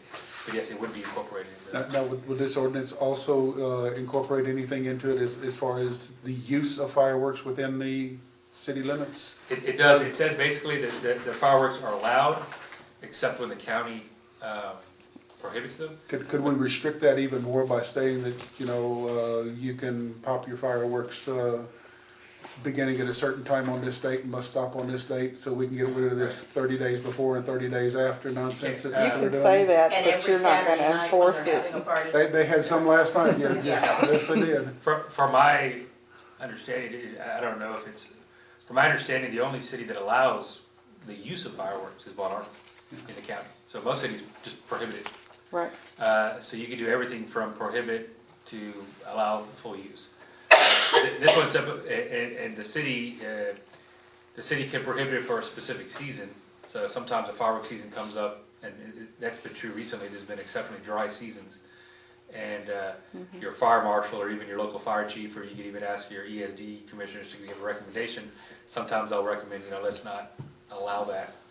I would think we would allow the use of it for the same time frame that they're allowed to sell. No, That should be exactly, it. I mean, yeah. you're not, a certain I mean, you amount can of time. say whatever you wanna That's say, but you're not gonna be able to enforce that, cause you'll Well, never catch them. Well, yeah, until you have a marshal's You may office. get the ones or twos, or the ones that are, just Right, totally, out of control. right, Well, you know what the county has done in the past, especially when it was really bad, after there was a real bad fire season about 4 years ago, is they would rent or find a facility in the county there was a big gravel lot, and it would be a open fireworks Safe zone. safe zone. And Yeah. they would have the fire trucks there ready, and the vendors would be there to Right. sell.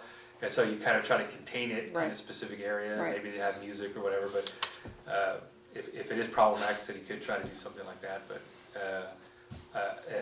for whatever reason, they stopped doing it too. So you also might find out why they stopped doing it. But I do know that did happen for a few years. This 300-foot requirement from flammable items, is that part of the state fire code? Or is that part of the international fire code, or is that an arbitrary number? Off the top of my head, I don't know. I'd have to refer to it. I'm sure there is a standard in the international fire Because code. what I'm thinking is, if that's arbitrary, Up it. up it. That's what I'm thinking. Make the distance a little bit.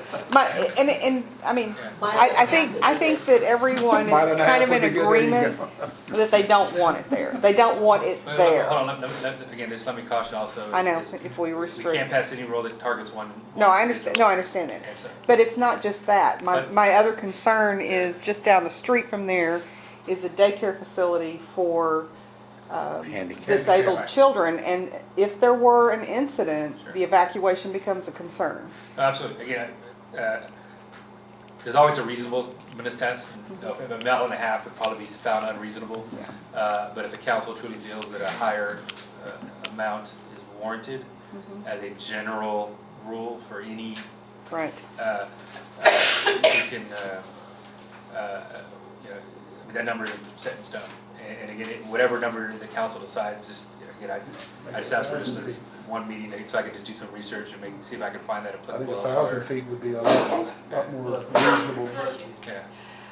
I mean, really, my biggest concern is for Peach's place down there. Yeah. And whatever that distance is, she was there first, that we kind of maybe use that as a guideline. And again, we would want to put justification, and Absolutely. something like that would be community standard. This is what the community has lived with, they're comfortable with, it's been there for 20 years, however many years. Right. And so something like that would be, we want to base it on something. Right. And community standard is always a solid footing, if we could show that something has been pre-existing. Right. And so, so again, we have several options. We can tweak this and bring it back. We can pass it a minute later. But it seems as if we want to add a few things to it, so we may want to clean it up a little bit. And again, the gentleman who was here who wants to build the automotive repair shop is Another- right next, in between. Oh, yeah. where the Right. handicapped children are at and where the fireworks stand is. Right. He's gonna be very close to that 300-foot limit right Right. there. Surely Oh, he's he's gonna gonna be have within it. flammables. He's Yeah. gonna have flammables there, He's so. gonna be within it. Abiding by this may jeopardize his plans to do what he Right. intends to do. And that gets pretty complex when somebody comes in for a variance. Again, if let's say the fireworks stand is operating lawfully, putting in a location next to it. Again, that's very, very fact specific, but for example, that automobile shop the variance could be denied because it would in effect cancel out a pre-existing business that's been allowed to operate or permitted or whatever. So again, the idea is to try to come up with a reasonable community standard that's based upon health and safety standards, and then for us to equally apply it to any applicant or either in the future or now. Well, how do you get around the health and safety if the fireworks stand is within 300 feet of the gas station? I mean, I don't know how you... Well, again, you have to look at who was there first. So it may be that the automotive repair is not allowed to open because they're too close. But the Valero's closer. Yeah, and so, but again, talking hypotheticals, I don't want to. Well, I know, I'm Yeah. just saying, But if we pass the 300-foot rule, the fireworks stand is already within 300 foot of the gas station. I don't- I think it is. The storage facility for the Valero is on the other side of the building though, on The the gas- New no, Mathis Road but side it- of the building. That may be Dispense. true, but the It's dispensers are It's closer. dispensed right there, yeah. Somebody has a spill. again, I mean, I would caution again, we don't want to be discussing one specific business. No, but it, So if there is a community standard that we could set, if the council thinks 300 feet is too short, I The think we gas just need to station is come up no with a longer good. reasonable number. They're not coming. Excuse me? The gas station is not, I mean, the facility for repairing cars is not going to happen. No, you can, that one. Yeah, Mr. Gajato has, he's not putting in his automobile repair facility. And remember, there's different ways to do land use regulation. So this is a health and safety Yeah. issue as far as setback. right. If the city were to zone, then it could be, certain uses could be prohibited by zone. Right. Which is, it's always much stronger if you want to have stronger. What would be our problem with just banning the sale of fireworks within the city limits? Cities do that as well. You know, let's face it. I mean, you've we're got- not gonna you've got get that much revenue from it. Well, not only that, but I mean, you go 2 miles up the road to 1604, and you got 2 stands, 3 stands right there on the corner. Two Well, that's warehouses. not bad. I mean, you got 2 warehouses and 5 sets of stands right there. Right. And those have been limited purpose annex. Yeah, they're- Potentially could be They not could be working gone, in and that's why he future. wants to build another one here, exactly. And as a general rule, I believe, I understand, you know, the first one that's closest to the big city is usually the one that gets used the most, so everybody wants to be first. So if those close, then Sandy Oaks is gonna be potentially the closest location where they're allowed, and so that's why you're having lots of interest. Yeah, but I think if those close, that little place up there can't accommodate the potential sales that they want. No, you'd have a traffic nightmare And then, at that and then corner. And that's the other issue. I mean, traffic control, that's a dangerous intersection. It's highly used. Just saying, I mean, the city council could also grant a variance. So if somebody wants to bring in the firework palace, and they can come to the council and ask, negotiate, and you guys can, you know, it's really up to the council at that point. But so to answer your question, you can prohibit them. Other cities do, most cities do. Right. Prohibit the use, most cities do. Almost all of them do. So what happens is, as you say, if we start making these rules and we're forcing him out, if we come up and say, no sale of fireworks in the city, what happens then? I mean, you can never prevent somebody from obviously suing. But as long as your ordinance and your reasoning is based upon public health and safety, you're on very strong footing. And fireworks have been litigated time and time again. Prohibiting them from the whole city is very safe ground because you're not favoring one company over another or targeting this or that. It's just a blanket prohibition. I think you're on So solid I think ground there would be 2 issues there. One would be passing an ordinance with whatever criteria we establish meets the community standards and those for health and safety. That would go in place first. But we could take another step further than that and actually just prohibit them altogether. Correct. I think community standards is gonna be real hard to justify, being that a lot of people moved out here, you know, thinking, there's not the restrictions in place that you had in But I think other the community places. standards is not that issue of being able to shoot them off. I think it's the safety of the community as a whole. What hazards exist around there? What can we do to control an incident? And then you're not I'm gonna wondering if control that goes anything at into the that NIMS, if NIMS addresses that at all. Well, Mr. W. told me, I still don't know his full name, I just know him as Mr. W. He told me that if the city and the city council had opted, or do opt, not to have sales of fireworks, he's going to Hardy Road, period. Because he anticipates the city fully annexing what they've taken in on the limited annexation. So he... That doesn't mean he won't go without a fight. Oh, yeah, Yeah. you're right. Right. But If that's he's his got a place on intent. Hardy Road that he's gonna sell at, you know, that's not gonna be anything that we're looking at short term anyway.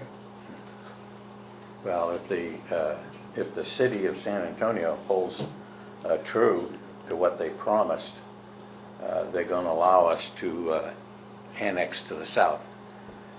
Well, again, That's it's different possible, discussion items. But We're not- that's different when we we don't wanna consider, be- when we Yeah. consider the other alternative of Mr. W. leaving the But city.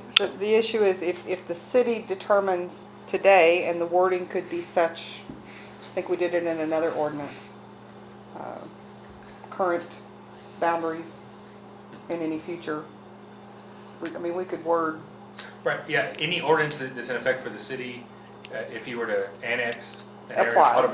automatically applies. So And that's, since you brought up that scenario, that's why those would be shut down, because the city of San Antonio does not allow the sale of fireworks. Any area that it annexes fully, those same rules would suddenly Right. apply to them. And since they're public health and safety ordinances, the fact that they were previously existing doesn't matter. The ordinance goes into effect. Well, that's what I was asking. That's, So if you want me to give, we just need direction, if you want us to tweak this, or... I think, I mean, I I personally, like to tweak it. Yeah. I like I've got a whole part list of this things. that says ordinance to prohibit the sale, distribution, and use of fireworks. That's where I like it. Altogether. They can go out and we prohibit the use of them in the city. Everybody's safer. so, I know you said Von Army sells them, but you have the mega warehouses. But let's talk cities across the state as a general rule. Do you have a count as to how many cities allow the sale within their city limits? I don't, but I would be comfortable saying it's a minority. It's a very Probably a small number. minority. And it tends to be more rural cities that allow them, because folks are accustomed to it.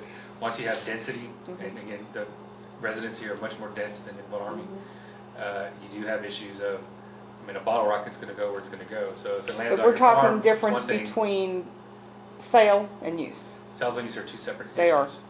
So as, for example, I've seen, especially with the drought, sometimes aerials are prohibited because they tend to cross property lines, and it may be an unattended to property, and but other types, the ones that you just pop on your front are allowed. So there's all different ways to slice it, but I would probably be comfortable in saying that half, if not more than half, just flat out prohibited. Right.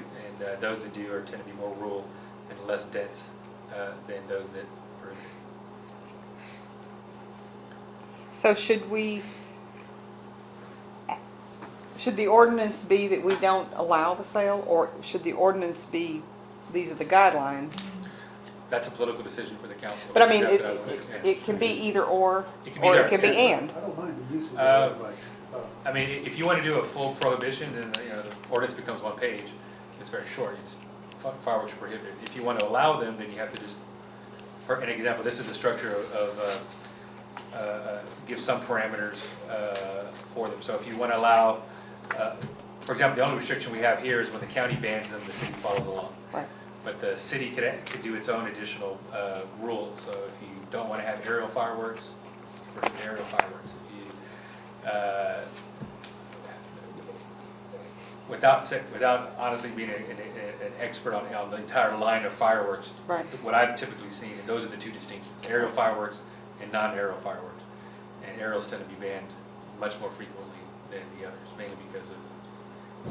So if the city were to say, we don't allow the sale of fireworks within the city limits, then we talk about a grandfather issue for You Mr. don't, because Goodman. that's a health and safety issue. If the prohibition is based upon public health and safety, and it is, that's what the concern is, then there is no grandfather, and nobody can operate or open a fireworks selling business in the city limits. Then that sounds like a no-brainer to me. yeah. And then we would deal with the use of fireworks as a It's a separate order- issue. ordinance. Separate issue. I think that's the way we go. I know it's gonna upset one individual, but, you know. Now, if you wanted, what I would recommend then is if we're going to prohibit the outright sale just for, I would recommend we conduct one public hearing, get input, and then the council make its findings versus just, and that way everybody has an opportunity to give input. For example, the firework owners aren't here. You want them to have an opportunity to give input. You may want to invite your local fire chief to come in or something like that. Typically speaking, if we're going to prohibit something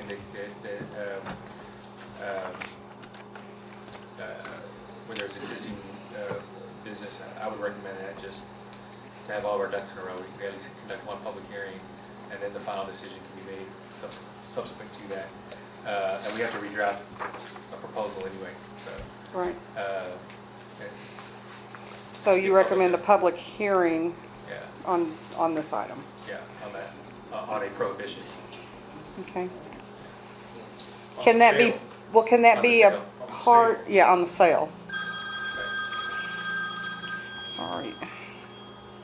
And then on the use, I know, in Von Army, for example, we usually have our fire marshal come to us right before the season and make a recommendation. Allow fireworks, don't allow aerials, no restrictions. And so we take it on a season-by-season basis based upon the drought. But again, you may want to have a different policy just because of the density of your community. So I you may think wanna the consider- sale is number one. We need to put that in place. So But a to public, cover ourselves, a public hearing would be the best Yeah. route to go. I would conduct at least, a public hearing. and you're saying the county fire marshal? And who else? Well, The owners yeah. And, there's And the there should be businesses. ESD, 6 fire chiefs. Now, they're not going to take a position whether you No. should or shouldn't, but they can answer questions. They can answer questions, they can talk about, give you guys information on how common is it for fireworks to cause, incidents or not, whatever, so. Well, I mean, and it does, I mean, your question about NIMS was this would fall into a situation where we would need to address that as Right, potential hazard and what our action plan would be. right, And that would all fall in place Right. with NIMS. Yeah. Having been a ESD commissioner, I know one of the, if we're concerned about fire hazards, one of the statistical things that always surprised me was that, especially around the fireworks season, and when you looked at origins of fires, fireworks themselves were not the majority. It was actually uncovered fire pits, barbecues. So I mean, that's part of a good reason why I have a discussion, because that may be something that's included because of the density. Not that fireworks are a hazard and they need to be looked at, but you may also want to consider uncovered fire pits because they are often the majority of what causes those types of fires because of the embers. And so, just throwing that out there. the public hearing, can that be in conjunction with the regular meeting, or does it need to be separate? No, absolutely, and that's what I would recommend. So it would be on the agenda, for example, for consideration, and then prior to that, we could have folks speak on that issue either way, and then council can deliberate and decide whether they want to pass the ordinance or not. Well, I think the reason that,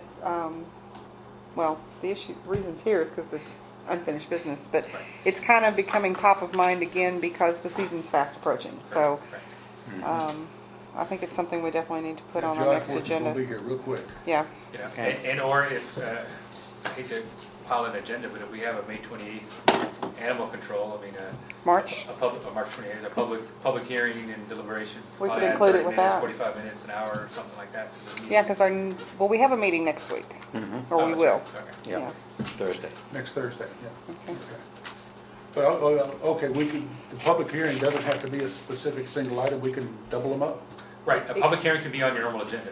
When you get to that agenda, okay, now we're opening the public hearing. Why don't we just open that public hearing on the 28th up to both items then? You want to do it next Animal. Let's do it Thursday? next Thursday. Yeah. Or- And my reason for that is, what if something comes up and we need to address it again before it's finalized? Oh, okay, you want to put it on Thursday's agenda? I want to put it on Thursday's agenda. Okay, gotcha, okay. And then if, Sooner better than later. Thank you.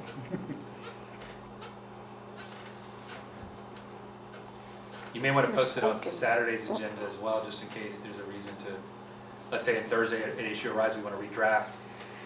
If we need be, the vote could be on Saturday. And if we don't need to address You it, we don't need just, to do it. yeah, I was doing the timeline just in case. Yeah, you know, you wouldn't have the 72 hours and then on Yeah. Saturday, right? right. Put it I on like both that. agendas, yeah, yeah. Okay.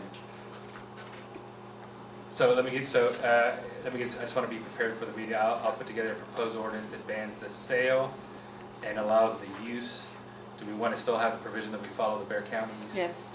And then maybe say, that's all we need. Mhm. Who's going to notify the people to be here? Bear County? We And- have a and gentleman from owners. Bear County who's coming in today as part of our agenda. We can certainly talk to them, or we can call them at any time. That's not an issue. What about the owners of it? We need somebody to Some- call them. Jim will have What's to that? talk to Mr. W. We need somebody to contact Mr. W. so that he knows. Okay. You see if he wants to make the vote, the hearing, or the... Yeah, well, I'm going to, I was going to be notifying Mr., oh geez, I forgot the name. I got it written down at home on on the Alamo Fireworks. He wants to, he wants to be present at a meeting on it. Okay.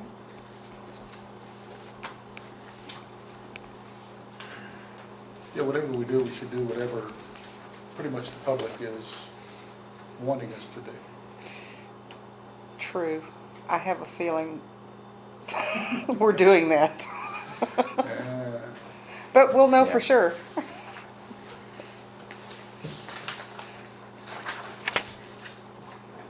So we're taking this one up on the Thursday meeting then? Mhm. Okay.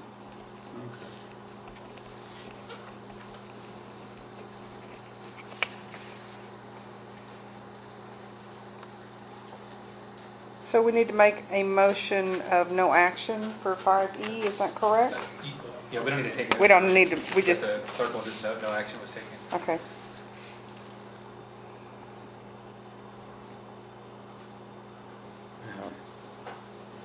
There is some action been taken in that we've scheduled a hearing. But 5E says setting a date, or providing an ordinance to adopt.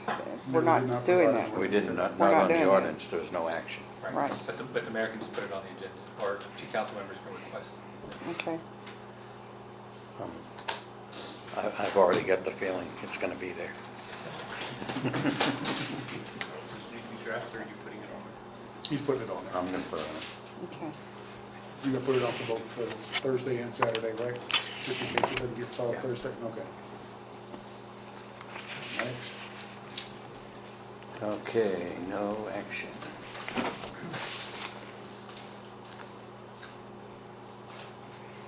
Okay.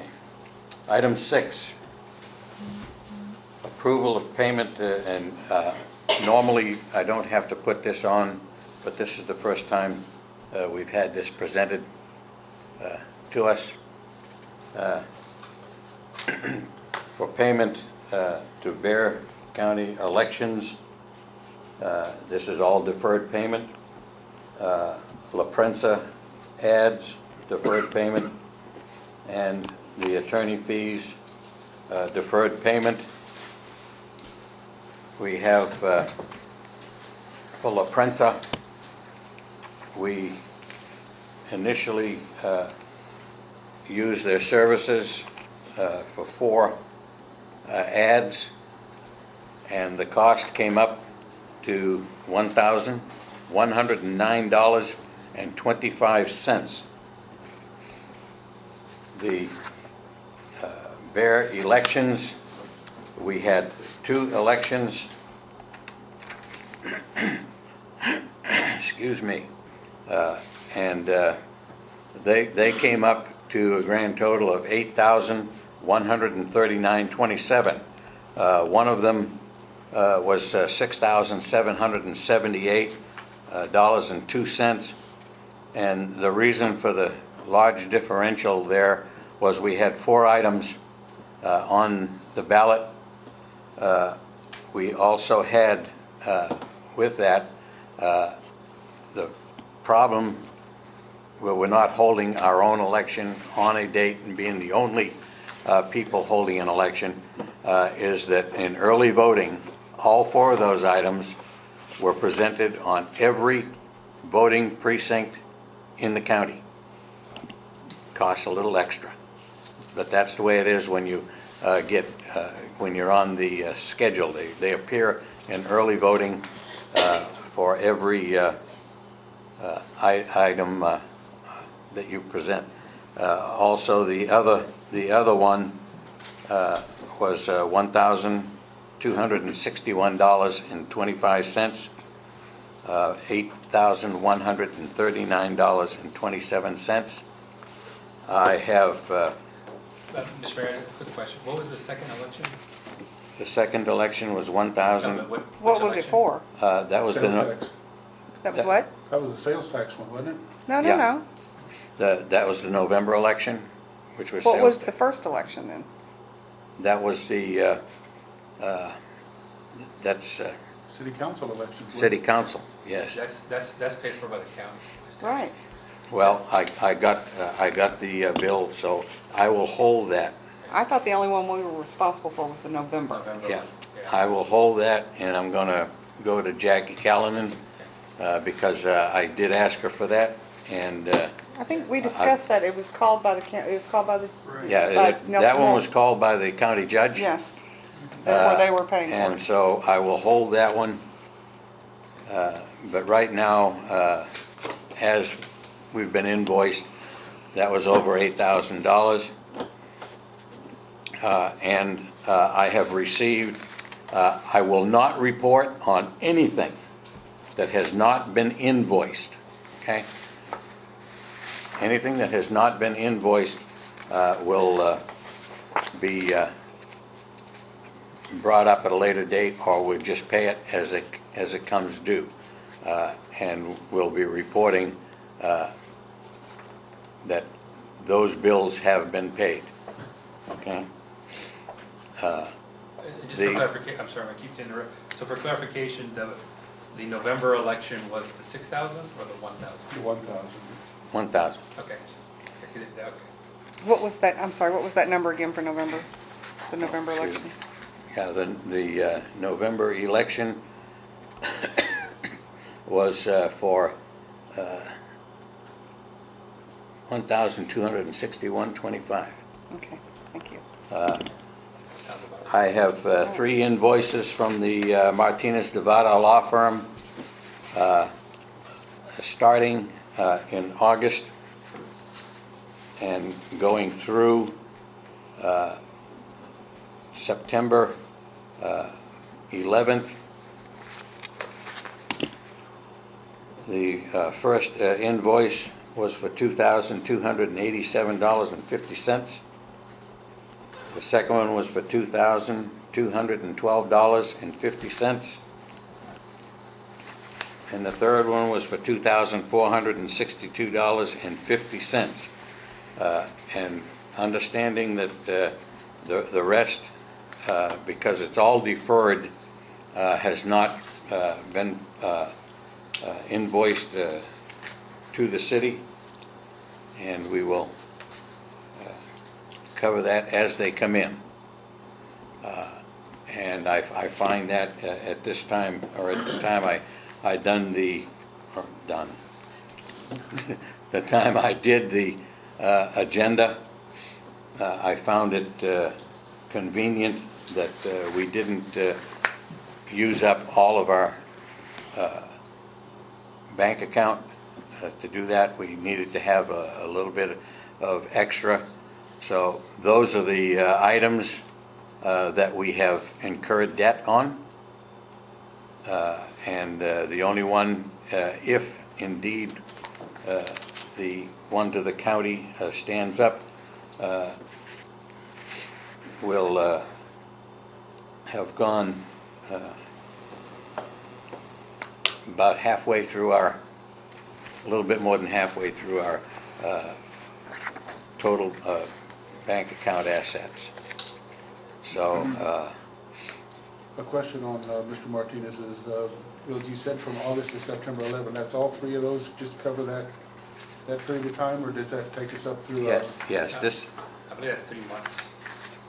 Each one of those should be 1 month.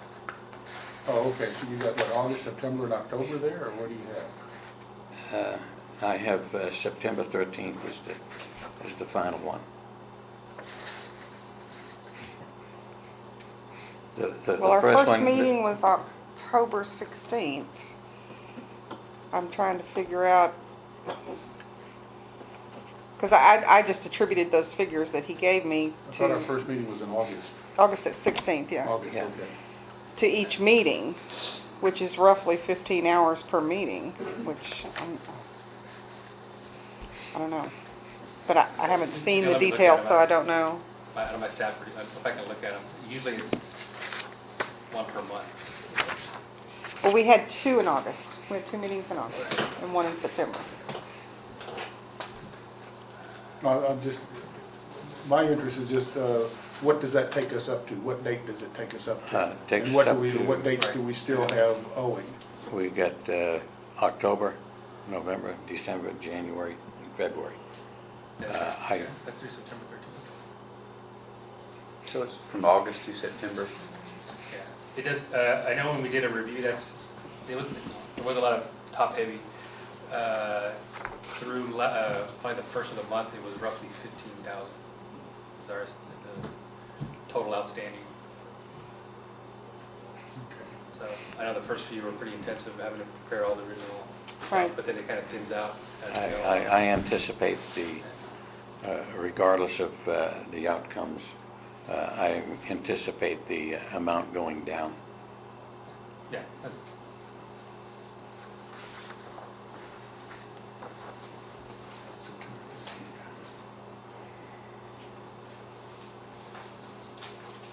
Okay, that answered my question, September 13th. Yeah, I see on here, drafting some minutes, and agendas and stuff like that. And I think that The clerk does those now. clerk will do those At now. the beginning, we did the agenda, the minutes, the meeting, drafting the ordinance. It was pretty intensive. Much less so these days.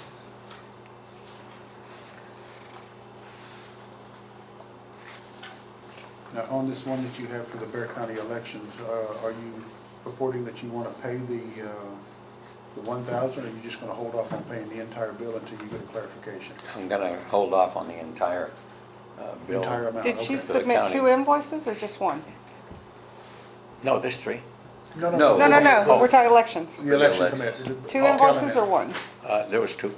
I would pay the one that is valid, that we agree with. I would withhold the one we don't agree with. Yeah, pay the Okay. one that's the 1,000 for the one election. Okay, Absolutely, yeah. If it came on 2 separate invoices, that'd be. Well, I've already asked her for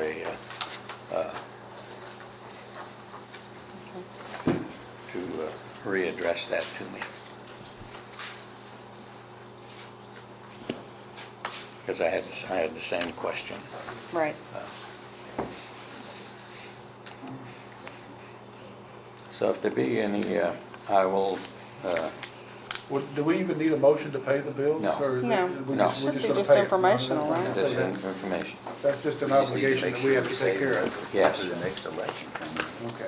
Do you want to pass these to the All other those have already members? been approved, like the contract. was approved. Right, we agreed to do If there was it. a new thing, okay, we're going to buy a Right. refrigerator, then you would have to approve. Right. But, however, and this also highlights the need for a budget adjustment, which is fairly simple. We don't have, we're not going to go here, but usually every quarter, the clerk or someone will do a budget adjustment. It usually says, okay, we've allocated, $1,500 for elections, and we've spent 11, or we've allocated a certain amount for legal fees, we've spent a certain amount. Well, since we put all of ours in a general fund, how, Well, that's why I said, we knew that once we got bills and stuff, we'd have to come and do an adjustment. right, And so now that we're paying things, it's fine, but what I'm saying, we need to do a budget adjustment, because you're gonna be audited on the final budget as adjusted. got it. You don't wanna wait till the end of the year and then have miscellaneous, and then you're gonna get dinged on your audit. So it's generally better to do it as soon as anticipated.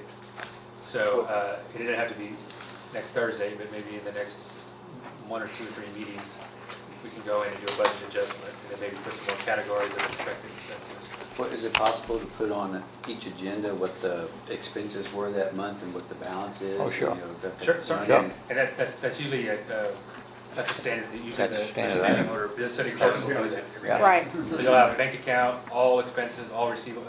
A city this size, you can literally put every expense, every receivable. And then the clerk usually issues a report. Right. And then you adopt the report. And then, so when they're audited, you know that the council saw every expense. Do you have that? Any questions can be asked, hey, what was this check You see the for? reference of that? Well, and the ones that we've got on here, we agreed to Right. way back, so no And the other surprises. thing about the budget adjustment that's good is it helps you, it forces you to look at where you're at. So Right. if you allocated 10,000 for something, you've already used 8, and it's only 6 months into the Right. year, then you can ask, do we need more? Was it top heavy in that we spend most of that early on, why?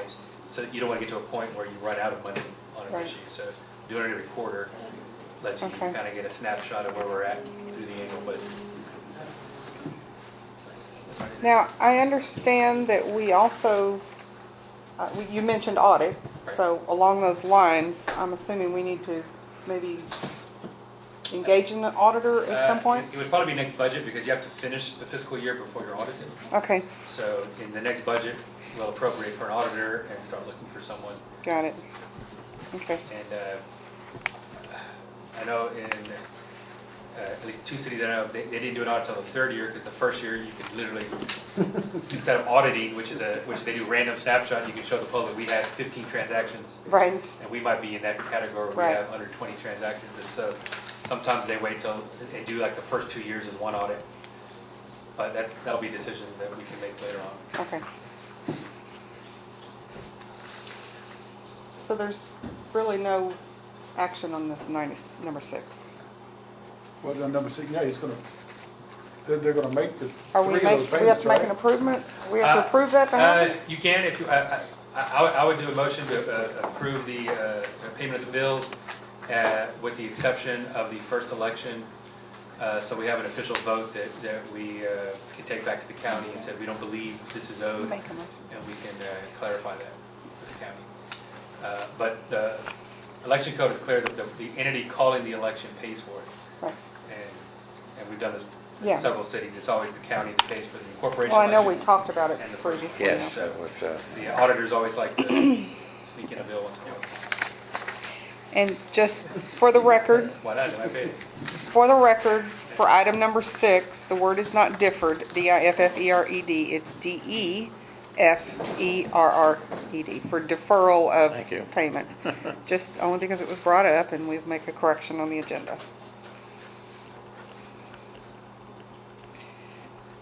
thank you, BJ. You're welcome. So I'll make a motion then that we approve payment for La Prensa as presented of $1,109.25. We approve payment to the attorney. I don't have the grand total here. I've got the numbers, I just don't have the grand total. Okay.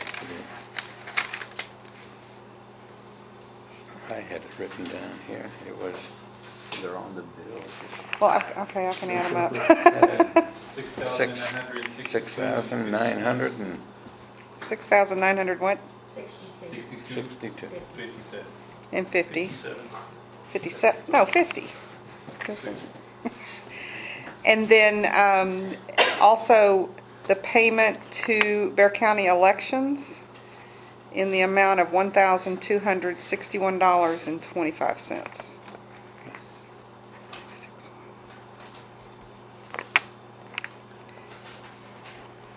And then I would add that we return the other bill for reconsideration. Yes, and the mayor will go back to the County Elections Administration Yes. on the other balance.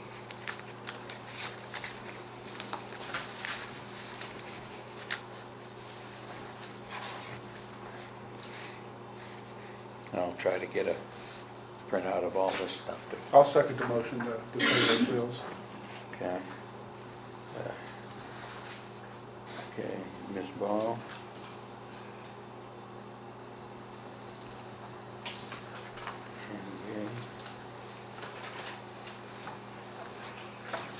Okay, we have a motion to pay the outstanding indebtedness that has been presented. Is there any additional comment? Yep. Those in favor? I can't vote anyway. Okay, unanimous.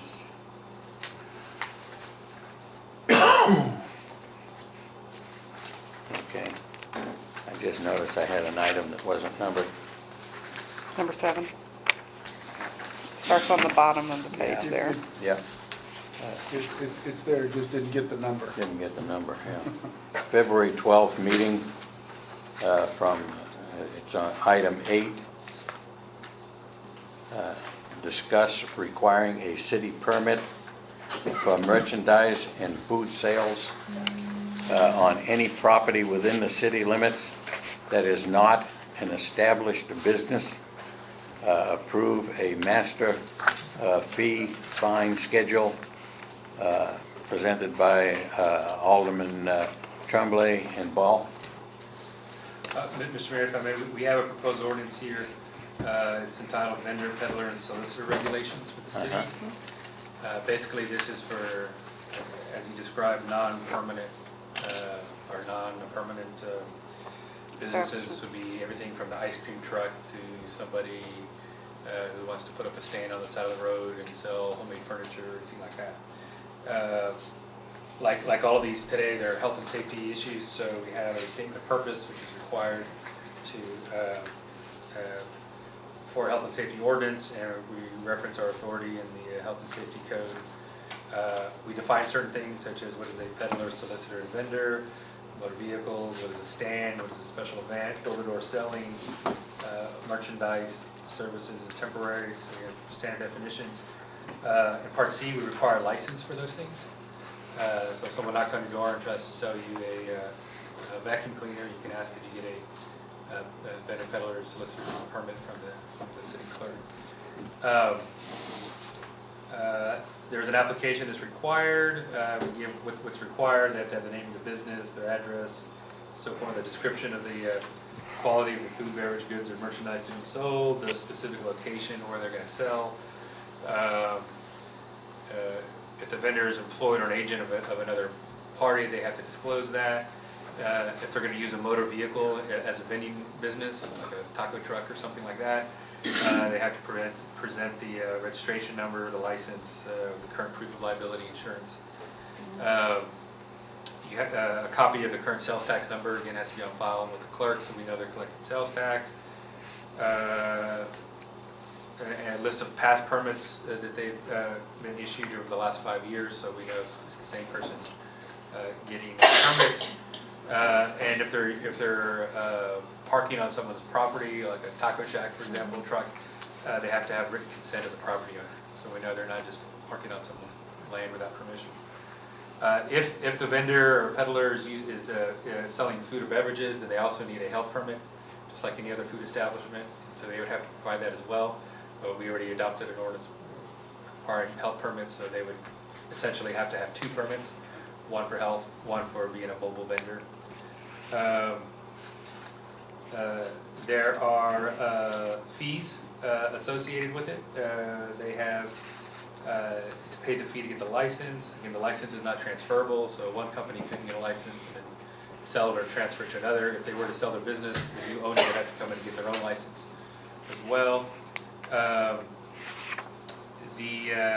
An event license is only for the term of the event, so if there were to be a festival per se, and there'll be a day-long permit or a permit for the duration, or there are annual permits, so the ice cream truck that's coming in, if they're going to be coming in every day, they can get an annual permit. They have to provide insurance to the city clerk, $50,000 insurance policy, just in case they have an accident or they damage property. Section J is the temporary permit, so it's a 7-day permit, $60. There are exemptions for nonprofit charitables, meaning that they're exempted from the fee but not from the permitting and the regulatory process. that can be remained or removed out, but basically for a church, I think often is utilized by the volunteer fire departments who sell things on the side of the road or solicit for donations. They still have to get a permit, but they don't necessarily have to pay the fee. And then again, that's council's discretion. Section L, the restrictions applicable to all vendors. So there's stand size requirements. So 20 feet in length, 10 feet in width, 13 feet in height. That one just gives you a standard size. You can't impede a driveway or access to a building. You cannot occupy more than a sidewalk or square foot. There's 20 foot of a sidewalk space. Hours of operation. Food vendors can operate later, but merchandise is 8 to 6 p.m. I think that's something that can be changed by the council. It's just a recommendation. They're not allowed to operate within 20 feet of a handicap space or ramp. We don't want to impede those or access to those. They have to remove all trash within 50 feet of the vending stand, whether they cause it to be there or not. There are prohibited areas, for example, 20 feet of a fire hydrant, fire escape, loading zone, driveway to a fire station, police station, or hospital. There's a loud noise provision, so they can't be loud.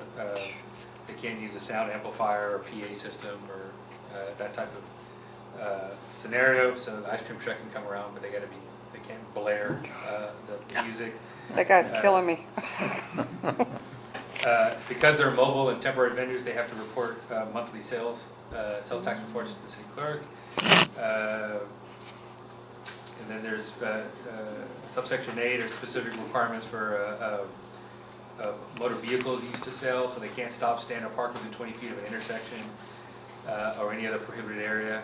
That would be by reference. We could create other prohibited areas by zoning or other ordinances. Or conduct business in such a way that would impede traffic congestion or delay, so they can't just stop on Waterway Pass and have cars back up. There's a process for denial. They can be denied or suspended if they committed fraud or misrepresentation. They lied on their permit, on their application. Same if they do fraud or misrepresentation in conducting the business of vending. If they cheated somebody or sold them a product that wasn't what they claimed it to be. That's why when a new permit is issued, they ask for a past permit, so those can be checked. Conducting business anyway that violates the ordinance, creating a public nuisance or a danger to public health and safety or welfare. They could have a license revoked for that. If they're convicted of any felony or misdemeanor offense involving moral turpitude while holding the vendor license from the city, or for a period of 5 years prior. So we do a felony check for people that are going door to door in the city. And if they have their health or their food and beverage permit canceled, then their solicitor or peddler permit is also canceled. Let me see. Renewals, they have to be renewed. There's a provision for that. They sought to be, there's a compliance review when they're renewed. If they believe they've had their permit pulled wrongfully, they can appeal to the process. The city council can make that decision, use the final Board of Appeals. Like the other health and safety ordinance, it's up to $500 for each offense. Each day constitutes a new offense. And again, there's a severability clause, and if it's effective upon publication.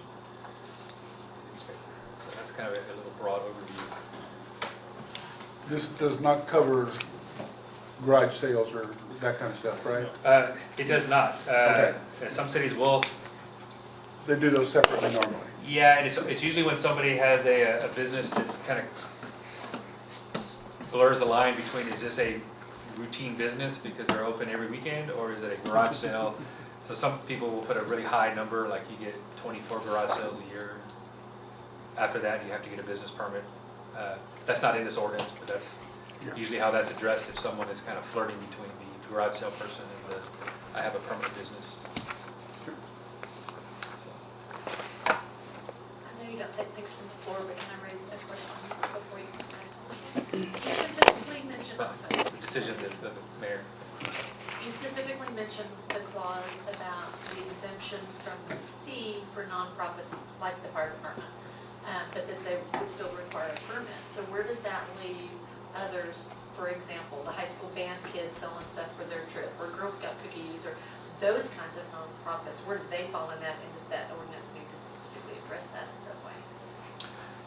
The nonprofit. Or are they not automatically excluded? I think they fall under the exclusion because they're, Yeah. if they're doing that, they're part of a 501c3. It says, I'll read it. It's religious, nonprofit, philanthropic, and or charitable organizations, including but not limited to public or private schools and volunteer fire departments. So But they still have to get a permit? No, they're exempt. They're exempt from the fee. They're exempt from the fee. Yeah. Basically, they call the clerk and say, if they're gonna be selling food, for example, they need all food vendors have to have a health inspection. So if they're preparing the food there, you would have to be inspected. How do we make the girl going door to door selling Girl Scout cookies get a food? Well, you don't need a food permit because it's prepackaged. If she was baking the cookies Okay. on the sidewalk, then she would need a health permit, but a Girl Scout cookies does not.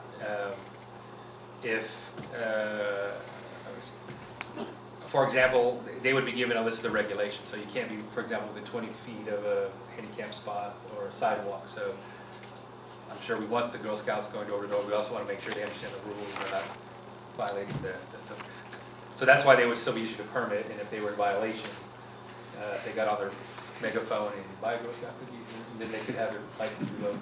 So if they set up a table outside the Bolero to sell Girl Scout cookies, they need a permit. They would, but it would simply be calling the clerk, so where the Girl Scouts were, and then filling out the form, we're selling prepackaged cookies, great. Here's your temporary permit, you got 7 And days. they wouldn't be required to have the insurance and all that? No. No, Okay. they're all waived, yeah. It just seems strange to me because it's no, I know my granddaughter, she does the Girl Scout cookies through in front of Walmarts and Sam's and all that. And they get no city permits in San Antonio to do that. It's just, it's done. And again, we can put a provision in there that excludes Girl Scouts or, and it's really down to enforcement. I mean, I don't foresee the clerk shutting down the girls unless, Well, I wonder, do we have to put an exclusion, or can we be very specific about who it applies to? If you're not cooking food, if you're not, you know what I'm saying? That falls into Very the health- specific. the health.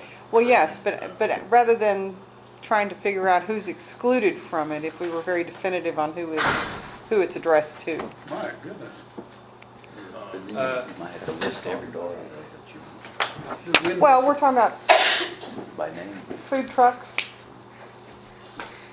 I hate to say, it's always easier to provide an exception than the reverse. Because if it does arise, I mean, other than the Girl Scouts, I mean, folks who live here typically know who's going around doing vending and peddling. Right. So we can put, I mean, like I said, we list public schools, private schools, and volunteer fire departments, mainly because those are known to operate. But if you want to put Girl Scouts, But scouting in general. scouting or There you scouting go. type organizations, we could add that to the ordinance.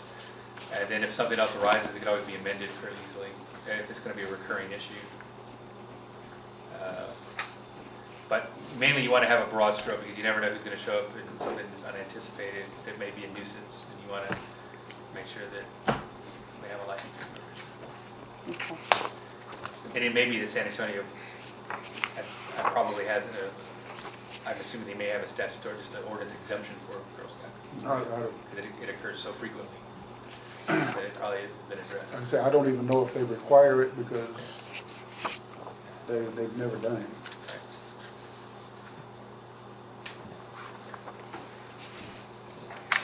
Do you want to put scouting type organizations into the? I would say, yeah, add scouting as one of the exemptions in there as far as needing a permit. I'd make a motion just to amend the draft to include scouting, so we can have it. Well, I'll do that. I'll make a motion that we amend the draft to include scouting.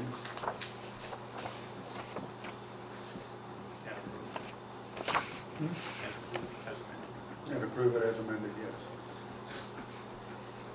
And I'll second that Is there a better word than scouting type organization? Or Just scouting or- organization, just leave type out of it, yes. Okay. And the phrase, we'll just add to the list, scouting organization. I think everybody would know Yes. what that means.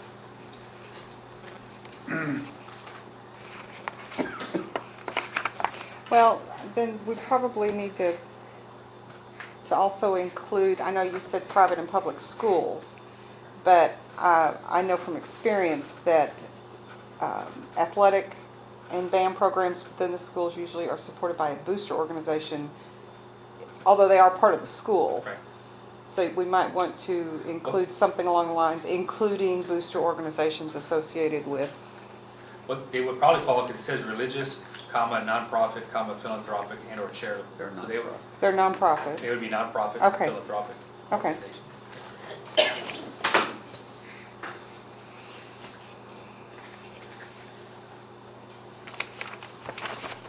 So somebody made a motion? I made the motion, Somebody said- David seconded it. Okay. Okay, that's to require a city permit.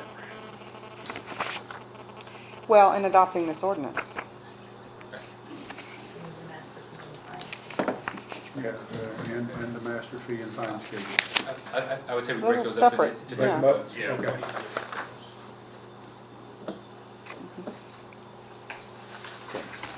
So are we clear on the motion? Yeah, all we're doing is just amending it to include scouting, and then approve it as written. For this ordinance? Yes. Okay. You made the motion. I made the motion and David seconded it.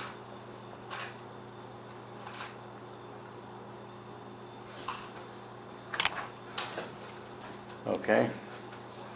We have a motion from Mr. Gay to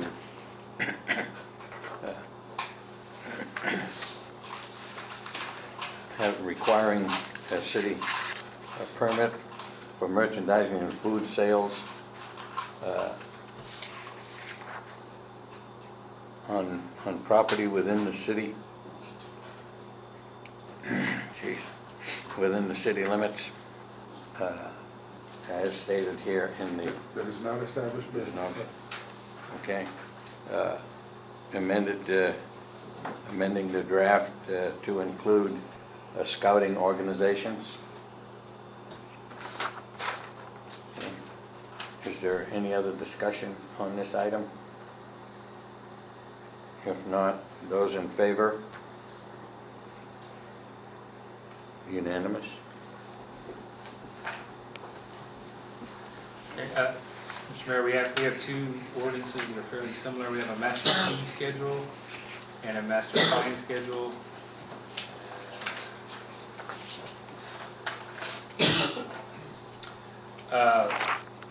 It's very simple. It simply says Section 1 fines, and the other one says Section 1 fees.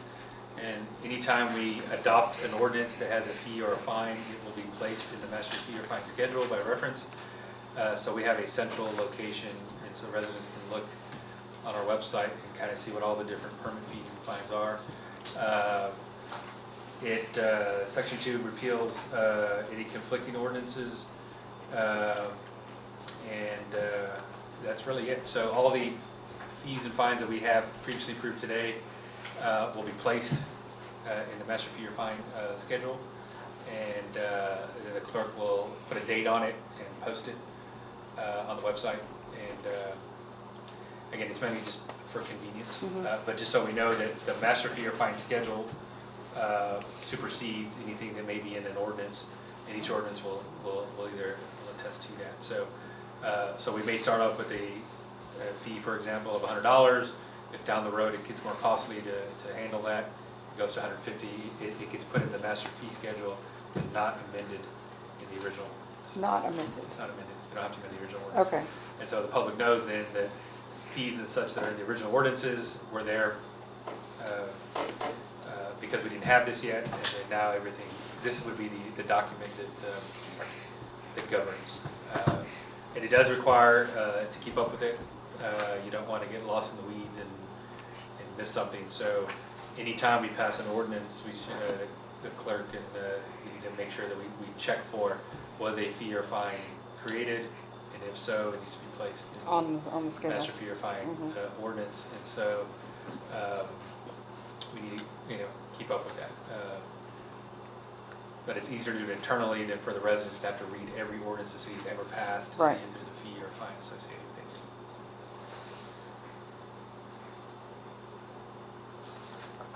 And Okay. again, this one is also published. It's effective when published. Yes. Okay. And So it then- looks like La Prensa is about to get some more business. It is. Oh, I know there was discussion about using the Wilson County use, which was much We less have not addressed less that. expensive, so that's also a possibility. It would save a lot of money. Mm. And then usually through budget time, when you're budgeting, which will probably come up this summer, in part of setting your budget, you're calculating how much revenue you're expecting from fees. It's a time to review this, and so often you'll update the ordinance at that time when you do the budget, so everything's, if you're going to change the fees or the fines. Fines are not very often amended, but fees tend to be amended every year. Even to keep up So with should we inflation. discuss these separately, or they're part and parcel?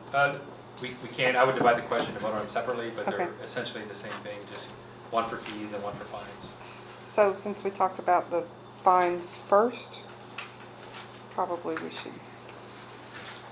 And as adopted, it says none, but in adopting it, then we would instruct the clerk then to propagate the first one, and we'll go through and it'll probably be generic, because most of the fees, the city can generally only fine up to $500 for a Class C misdemeanor. If it's a health and safety issue, there's very that it could be higher. So the fine schedule will be fairly simple. It may say Class C is up to 500. It'll be very short, and then there'll be specific fines. There might be exceptions to that. I believe our vendor, it's at up to 1,000, which would be if it's an egregious case, a health and safety violation, they can go higher in order to get compliance. So those would be specifically listed. So this one will be relatively short. So we're going to talk about. All right, basically, so this is the foundation for what we've already done. So Yes. I don't see a problem with it. I mean, I make a motion, we accept the ordinance establishing the master fine schedule. I'll second that. I would just add to your motion, we accept and then instructing the city clerk to propagate it with all existing fines. Just instructing the city clerk to update the schedule based on what's already been passed by the city council. I will second that. Okay, so we have a motion on the floor. And so far, we haven't said any, excuse me, go Well, ahead. we have. No, it's- We have, and some of the ones we talked about today. Okay, okay. Typically, it's up to 500. That's the statutory limit on a Class C misdemeanor.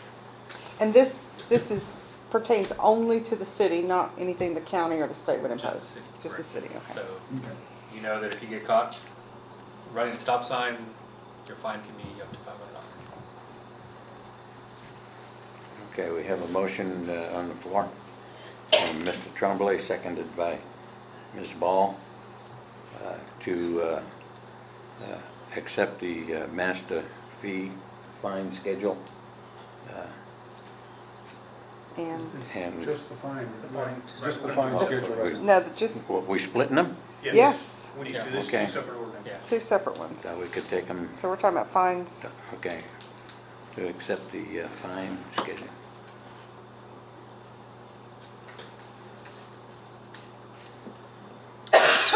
Just so you know, because this will be coming, when you do establish your court, traditionally, in A the what? court ordinance, usually Establish the a court. presiding judge, municipal judge, That's can it, can set specific fines.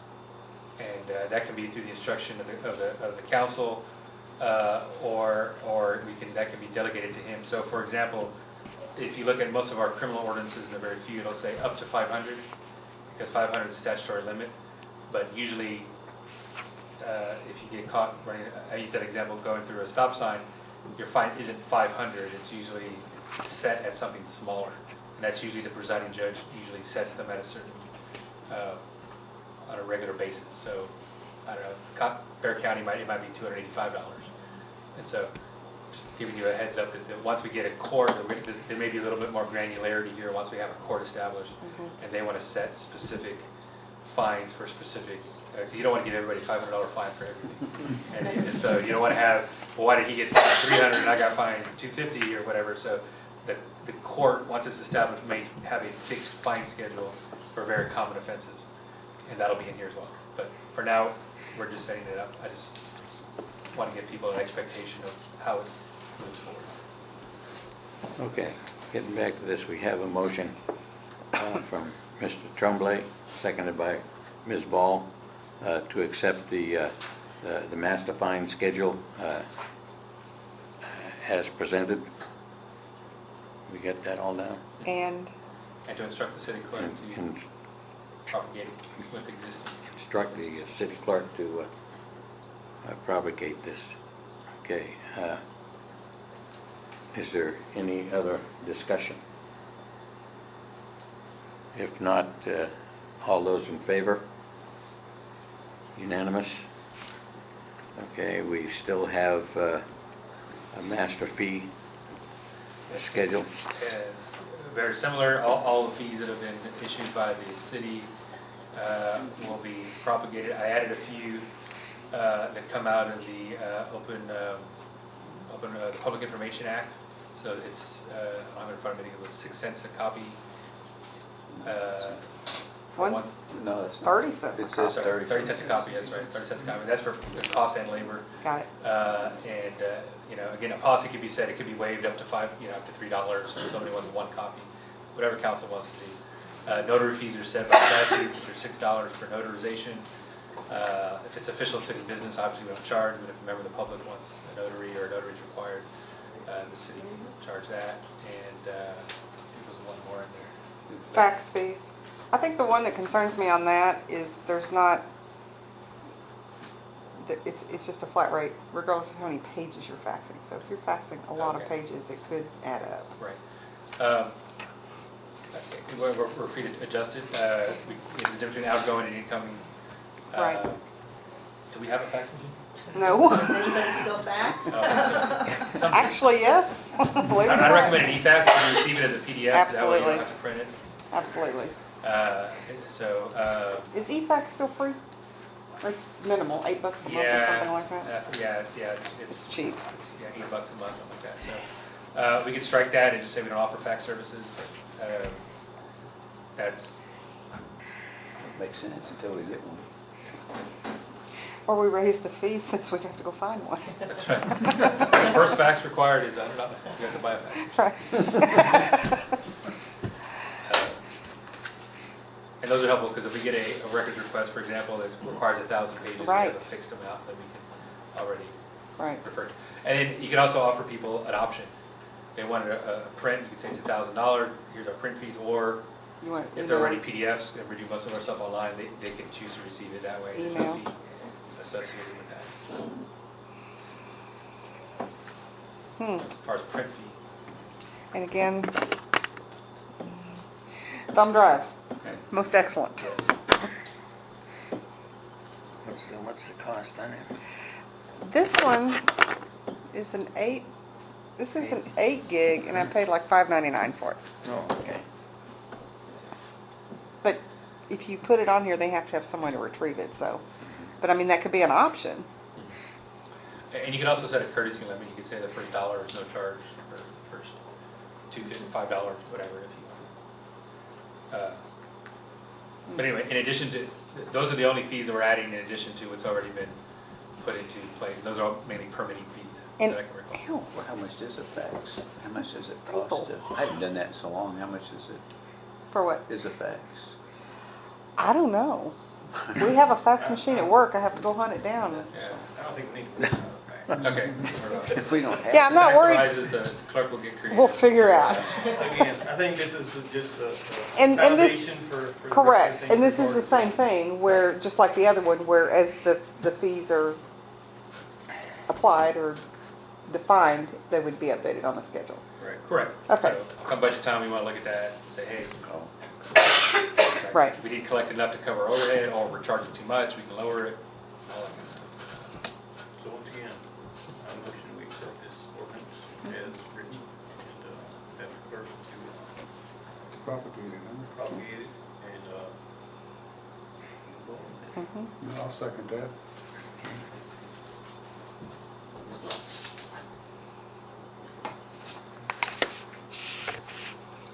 Okay, we have a motion on the floor presented by Mr. Tremblay for the fee schedule with the same wording as is on the fine schedule. Mr. Gay seconded that. Is there any further discussion? All those in favor? Unanimous.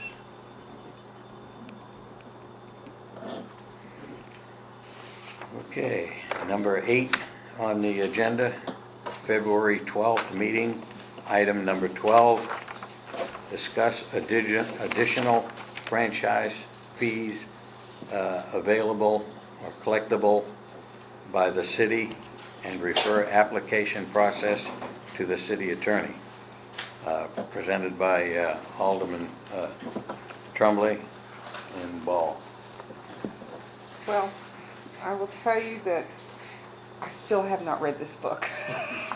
There's a lot in here. I've kind of skimmed it, but there is a lot in here. I mean, I don't know how much time we want to dedicate to this. Has anyone else read through this yet?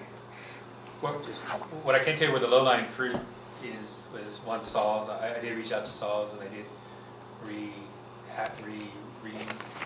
communicate their policy that they don't do franchise agreements anymore. But I would recommend maybe we send a formal letter requesting Sorry. a franchise on par with other cities, just to begin that conversation more formally. Can't hurt. A solid waste contract is another possibility. It may also have the effect of lowering garbage collection fees in the city.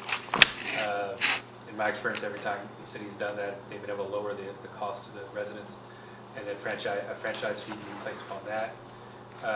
We talked about gas providers, natural gas, but those typically come in the form of pass-throughs. So it's a tax essentially. Don't they just add it to the bill a lot of times? Right. I mean, the CPS one that we did was unique in that it was already being collected, and we just redirected it into our coffers. The garbage contract is good because it is essentially added onto it, but if you can lower the overall cost, then there's an offset there. So I know when we did in Bellarmine, we were able to lower the cost by 20%, and then there was like a 5% franchise fee, so it ended up being 15% lower for the resident, and the city got something. And so as far as, without having to go into the whole weeds and going through all of the, those are two processes that we could begin today. One would be authorizing an issuance of or at least putting together a request for proposals on solid waste contract, and the other would be to enter into negotiations with SAWS or communicating formally with SAWS that we want to explore getting a franchise agreement on par with others. I don't think the argument that they don't do it anymore is going to, I mean, it's an argument, but it's not one that's very strong. They have to, like, treat everybody equally, so I think it's worth engaging the conversation to see if it can be overcome. If we were to do a trash collection, it would be mandatory for all That's to participate. typically the way it's structured is, yes, there's mandatory trash pickup, and a permit system is created, and only one is allowed to be issued by the city. And so people bid on that one permit. And could we make it the vendor's responsibility for collection, for billing Oh, absolutely. and payment, so that the city isn't? Correct. Yes. Well, I think the City of San Antonio, theirs is billed through their water bill. Right. But we don't, San Antonio owns SAWS, so they can do that. Got it. San Diego doesn't own any utility. So I know they already do direct billing, they can do that. You could also add other services. Usually there's a once or twice or however many times a year you want. You could have bulk, like a dumpster day. People could take bulk items. You can even try to negotiate for hazardous materials. Is that something we would contract with supplier, or is that something available through Bear County?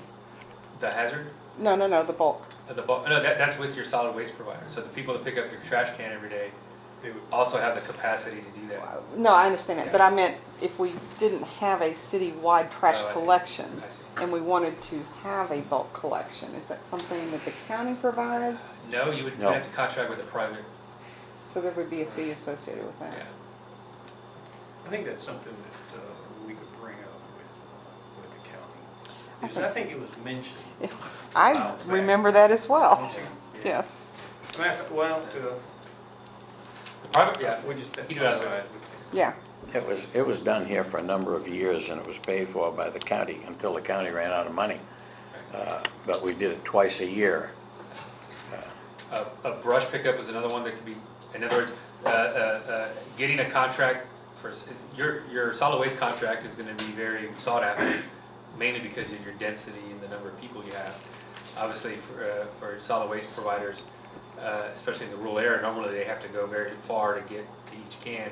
Here, it's very much like San Antonio, they're getting a can every, and so having this density makes it a lucrative contract. So getting these additional services within the same contract is very likely. Even curbside recycling is common, or you would be able to, perhaps provide that service, and getting the city their own, free dumpsters or free trash service, or including that in the contract is so the city has the ability to provide, to have our own pickup, or when our public works folks, if there's an obstruction or something they're clearing, we have dumpsters that we can dispose of those Right. things. So can we put out, we're gonna do an RFP, would we publish that in paper?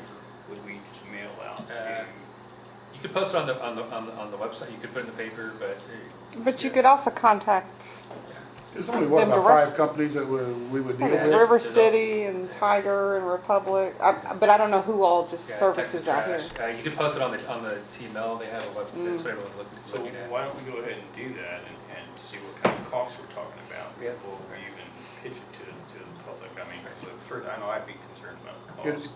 just like I know everybody y'all else. did that in Von Army, but what did y'all do to address the situation with dumpsters on, I think like we should do that. residential Health and dumpsters? Sanitation, we can address that, health and Well, sanitation. We had a public hearing, people came in, and a lot of people that had dumpsters wanted to keep them.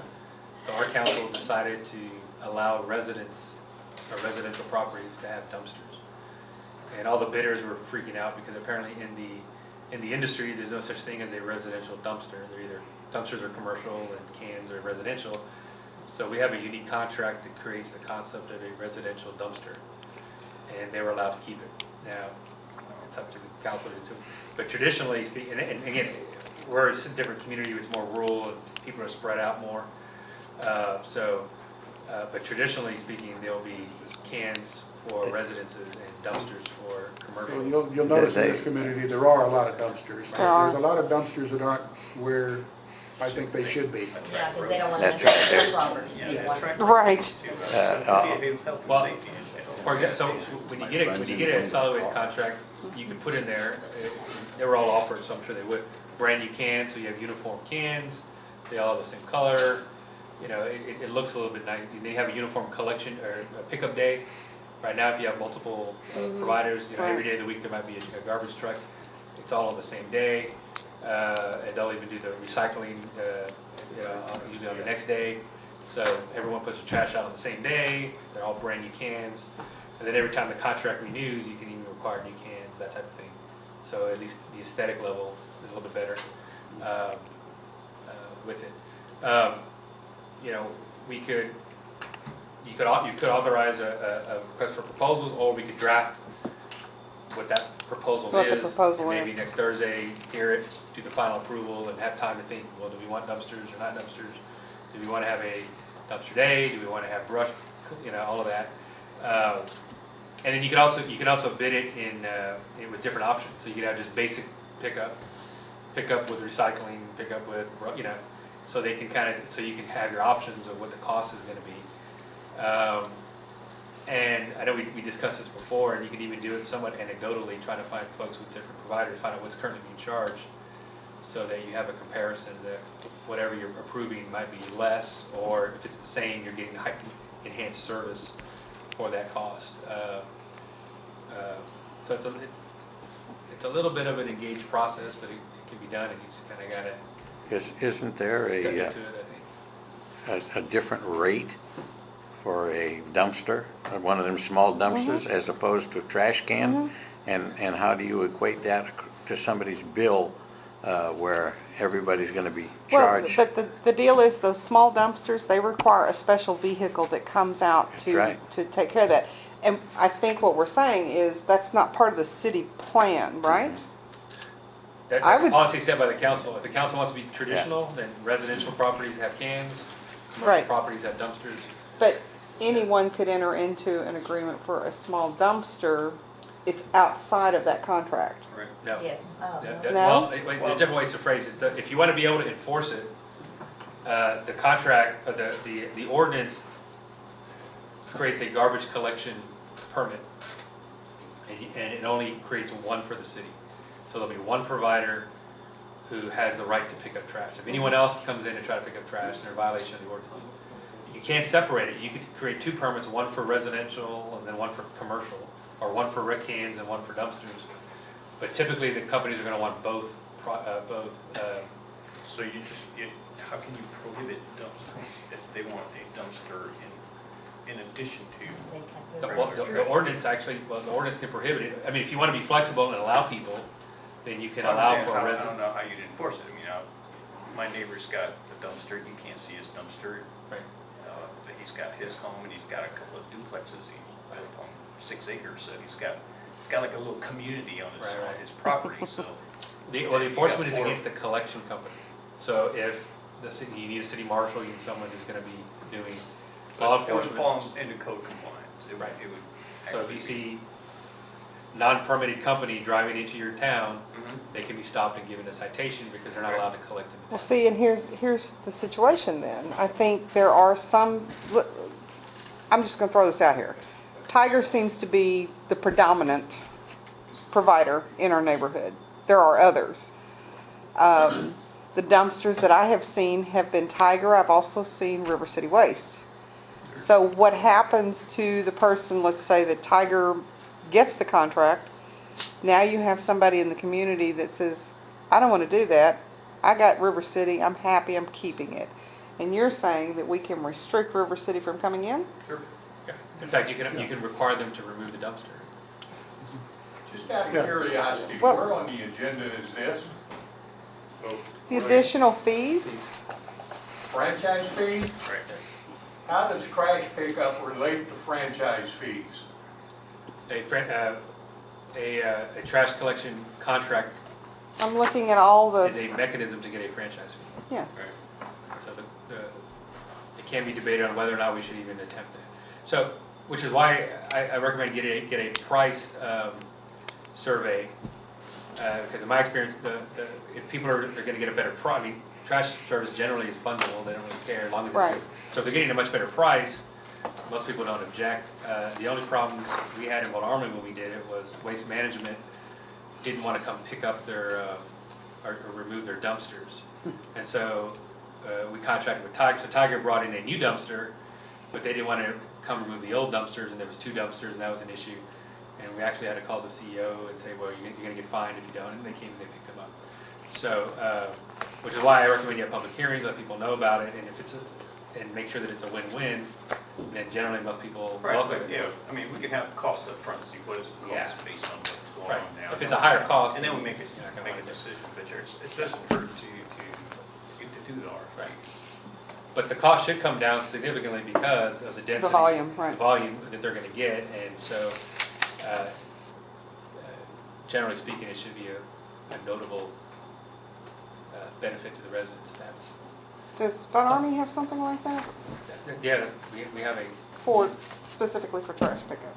right, Tiger, and for commercial and residential. There's one exception in the law for temporary construction roll-offs, Right. just to be aware of. So, for example, Dollar General, Right. they can contract with whoever they want for their roll-off, and that's not, you're not allowed to restrict that. The construction guys have good lobbyists. Yeah, right. What other ones are we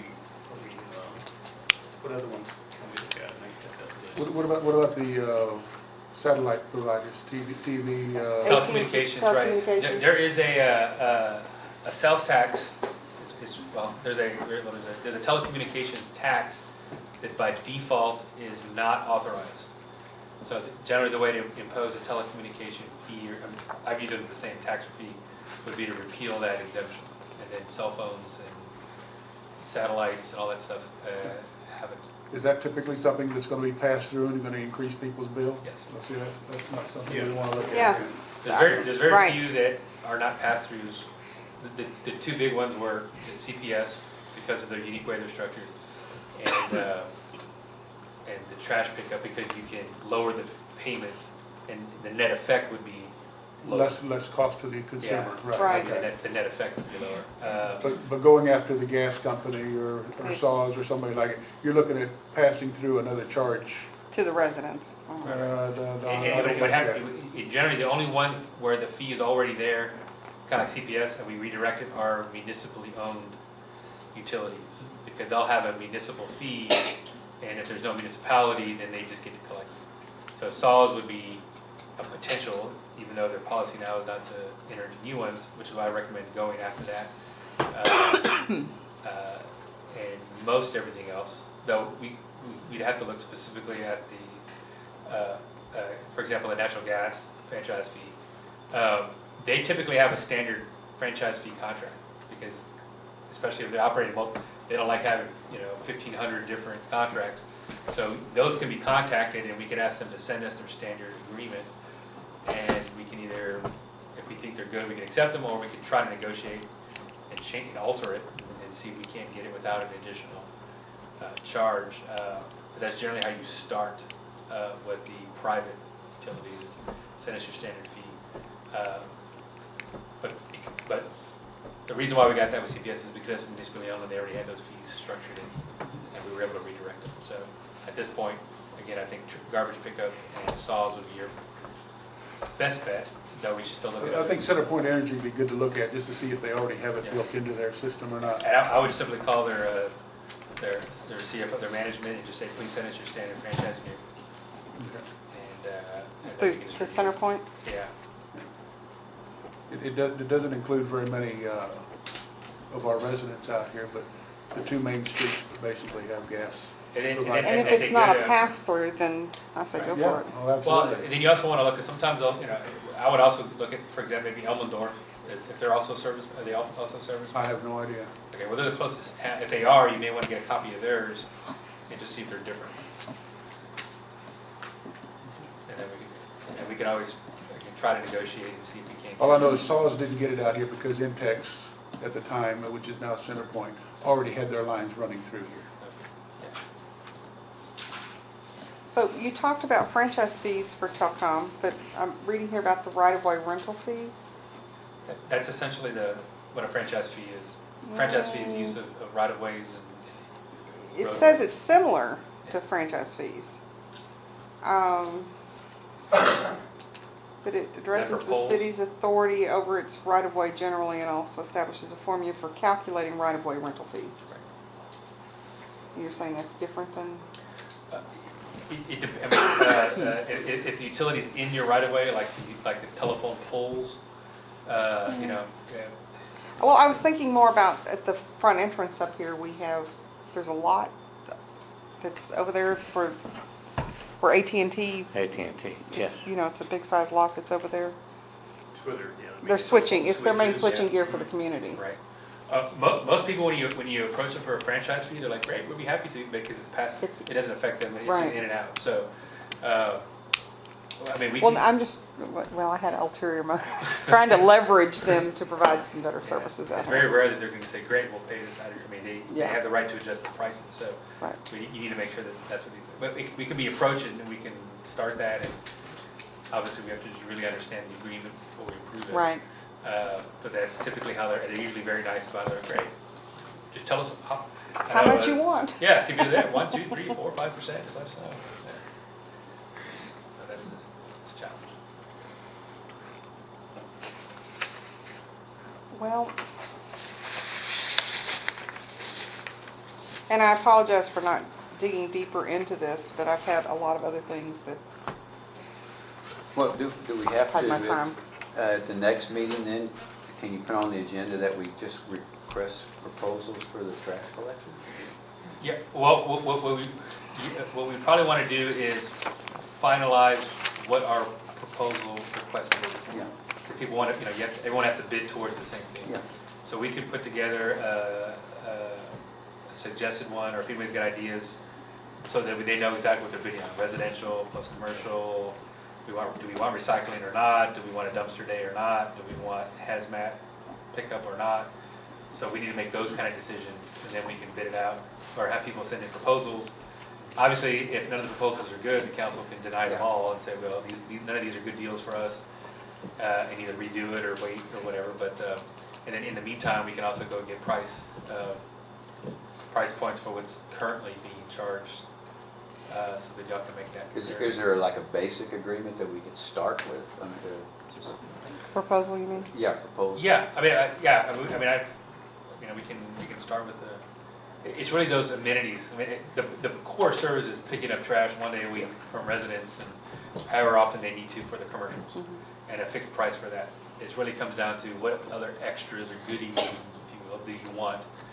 And again, those can all be listed as options. So you can have a base price, and then you say, if we do curbside recycling, it's going to cost us a little bit more. Sometimes I'll just incorporate it for free. I know we in Von Army, we bid it out, and one provider's offered to do recycling for free. Everything else was roughly equal, and that was the one the council decided to pick because we got an additional service for free. So, but I can have a suggested proposal, and then some of those options, and the council can decide, yes, we want that in the bid or not, and then we can post it and then see what we get. Well, I'm just thinking, let's say that we did that. I mean, some of the things to consider for the proposal is, you mentioned that the provider would be responsible for billing and collection. Correct. What happens in a situation where a resident doesn't pay the bill? Then what? Who's responsible for cleaning up that trash? The provider, because all the city's really doing is issuing a permit. It's a private relationship whether they sign up or not. It's not a public trash collection like some cities have. So they do their normal, like just normal. If they don't pay the fee, they cut off service usually. If it's, I don't see people suing over a $35 trash bill, but if it piled up, they might eventually end up in collections. It's like an unpaid bill. And if they ever want service again, typically they have to pay the outstanding amount to get it. But people bidding on a private contract within the city understand that, and that's part of the collection. And that can be something that's explained, the whole process. So we're just looking at identifying a provider that the city authorizes to conduct business in the You're city. essentially outsourcing it, and in exchange for that, you're collecting a franchise fee and hopefully having the benefit of lowering the price for the resident and increasing the quality of service. You're also getting less wear and tear on your roads because those trucks are very heavy. So going down to one provider, let's say you have 5 providers now, they're all driving on the roads, tearing on the roads, you have less, and then you have more uniformity. So it's far less expensive to privatize and outsource it than for the city to buy garbage trucks Oh, and absolutely. start collecting and all of that. So, and it's probably your best probability of lowering the rate. So if the rates aren't lowered, you guys can decide not to. Leave it like it is. Yeah, you like, so the city has very little to do unless the provider is violating the contract. So if the provider, for example, is supposed to pick up every Thursday and they don't, and that's happened, the mayor picks up the phone and says, well, where are the garbage trucks? And the contract can be canceled or a new one negotiated. So it only becomes the city's responsibility, if you will, if there's a violation of the contract, and or renewal. Usually an agreement like this is a 3-year with a renewal for 3 years. So halfway through the contract, there's a performance review. Folks can come in, they can show, if obviously there's issues. You'll hear about it whether the residents don't know that it's the city or not. You'll hear about it one way or the other. And so you'll be able to intervene or not renew on that cycle.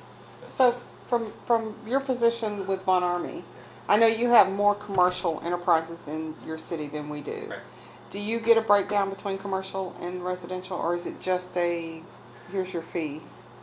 We just get a lump payment. They do have I mean, there's like itemized? an itemized list, yeah. I'm just trying to figure out, I see us leaning towards imposing things that we promised we weren't gonna do. We wanted limited regulations. We're trying to impose something on people so that the city can benefit from some money. What we don't know is what is the value of Well, that money. Which is why I recommend you have public hearings on this, because in my experience, you're more likely, it's more likely going to be the case that people are going to save more money by having lower rates than what you're going to collect in the franchise fee. Yeah, I don't think it hurts to do a request for proposal. If it comes back, and I'm paying, I think $70. A quarter. I mean, if it comes back and it's $52, then I think. And the we city did well. gets, and the If they city come gets back and a, they say it's $78, then we put it aside. I mean, I don't think. Is that for a residential can type? once a week Do you know pickup. what we pay in Von Army for? No? Okay, sorry. I don't think it's $70 though. I don't think it's less than that. But yeah, But that's yeah, what it doesn't hurt just to Okay. get the RFP. I mean, Okay. it doesn't But hurt. We don't have to, we won't impose it. Costs if it's- nothing to ask, yeah. Right. We want everybody to, sure, everybody generates trash. Sure they do. I mean, they gotta do something with it. If we can offer them a better deal than $70 a quarter, And it might even we may include be able dump to day. enhance the service. We may get recycling. I know we don't have recycling out here. We might get the bulk pickup. I mean, it doesn't hurt to look at it. Okay. We've also had a scenario that because we had a contractor, it helped us in certain public health issues. So we had scenarios where people didn't have trash service for years, and they piled it up in their backyard. We had trash heaps. And because we're a big contractor, you would be 3 or 4 times bigger for that company. As mayor, I was able to call up and say, hey, can you donate a couple of roll-offs? And we're gonna get rid of this public nuisance. And we hired some bulldozers, some backhoes, and so you also have that flexibility to be able to do things within the community, or if there's a flood and there's a bunch of stuff piled up, you're not, and that can be worked into the contract, that the city gets so many free roll-offs a year to use for various items, and so it gives you a little bit That more alone. kind of flexibility in there, but, We're Yeah. kind of moving away a little bit from the franchise fee. Well, not really. I mean, we're trying to figure out If it's worth it. if it's worth it or not. So But there's all kinds I of agree. I think We won't know until we put the till we put a RFP proposal out. Yeah. I agree. So I think, let's do a look at the next meeting, if you want to bring I'll bring a recommended proposal, RFP, and proposal, then we can discuss what's on there, give us a better idea, and that's just one of the items. We get a phone call on that, again, we don't want to step on each other's toes, but we can call Center Point and ask them for. Right. You need to get hold of Centerpoint, and I think Saws, we need to send a proposal, or ask them for, yeah. those are the two that I think we would have the Yeah. best. Texas Trash was pretty competitive. We didn't- No, but I mean, as far as getting a franchise free, For the- Who'd you The talk? additional ones. their policy. Right. Find out what Centerpoint has and find out I what see what you're Saws saying, has. yes, Yeah. absolutely. What, The others. who'd you talk to at SAWS? Donovan? Donovan? So I move we Maybe put a bug in the ear. postpone Robert this, Plenty. Well, it's nothing to item. postpone, we're Well, just gonna well, ask it the is mayor because to we're send still it. discussing the franchise fee, so. Well, I have another question, because in looking in here, alcoholic beverage tax, I know there was something in the news about that, I think in San Antonio. I guess the question would be, is there any, now that we're our own city, Right. are there any state guidelines that prohibited us from selling liquor previously, or it's just something nobody thought about it? No, but I believe you can impose, and again, I need to review it before it's final, but my recollection is that you can impose a per glass alcohol tax. Like if you're at a bar and you actually get a So mixed per drink, glass, yeah, you can have an additional but tax not at the, liquor store. right, like they went to Valero and bought a Right. 6-pack or anything. I believe those are just Okay. the normal sales tax, but I believe there's I forget the phrase they use, but it's essentially like a drink at the bar type Right. tax. But if you want me to look into that, I A can. syntax. That's what they used to call it. Yeah, and I don't know if we have any businesses that provide alcohol. Not in the city that we know of. Not lawfully operating. Okay. Well, then you could send out and ask for franchise agreements from Saws and from Centerpoint. Yeah, Just- I can do that. And then the only thing we have to do is put out an RFP for garbage to see if there's anything Yeah. that would benefit us on that one. Do we have any physical counts of occupied properties or occupiable properties in the neighborhood to kind of work with for this proposal to say we have this many? Because I know we have a lot of vacant lots, so you can't really count them, but I'm just wondering about, No, but they'll come out, you'll see them out here counting, and when they do the bid process, they'll be very visible. can we put that in the bid that they give us the results of that? They'll probably tell us more than we do, yeah. Not really get that information from. Because they'll come in and calculate routes and figure out what's gonna cost us. and all that Okay. stuff.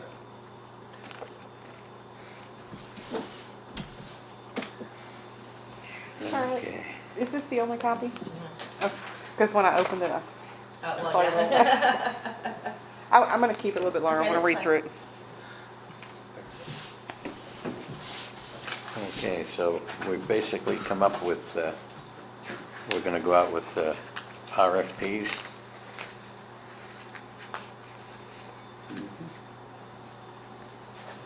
But, okay. So, uh, somebody going to make a motion on this? Well, what's the make a motion? I don't think To there's- submit for an RFP? Do we need to do that? No, I mean, I've been instructed if you want to, I mean, Well, the mayor's gonna put it on the agenda. And then he has to. The deal here is to have the city attorney He's going to draft proposals Yeah. for Centerpoint and In Saws. for, no, we got Yeah, salsa we're going to draft a request for the solid waste for solid RFQ, waste. and then going to contact Saws and Centerpoint and request standard franchise agreements Got it. for review. You can be a motion if you want, or I'll just do it, whichever you want to do. Noted that the attorney's going to handle those items.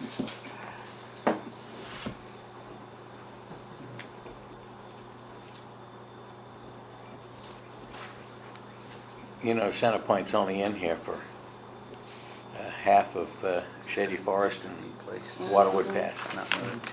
It's very limited what they have, yeah. Right.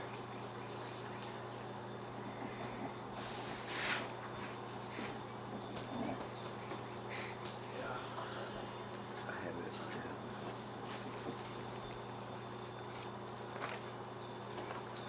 Okay, so the attorney's going to draw up some, we're going to go out and we're going to get copies of what's available. We're going to get a copy of Bowen Armies? Sure, we have a new copy of the franchise agreement. Okay, so I don't think we need to have a motion on this. Done. Just calls for a discussion. And other than the fact that we need to bring it up at the next meeting. Right, let's make sure it gets on the agenda for the next meeting, the Thursday meeting.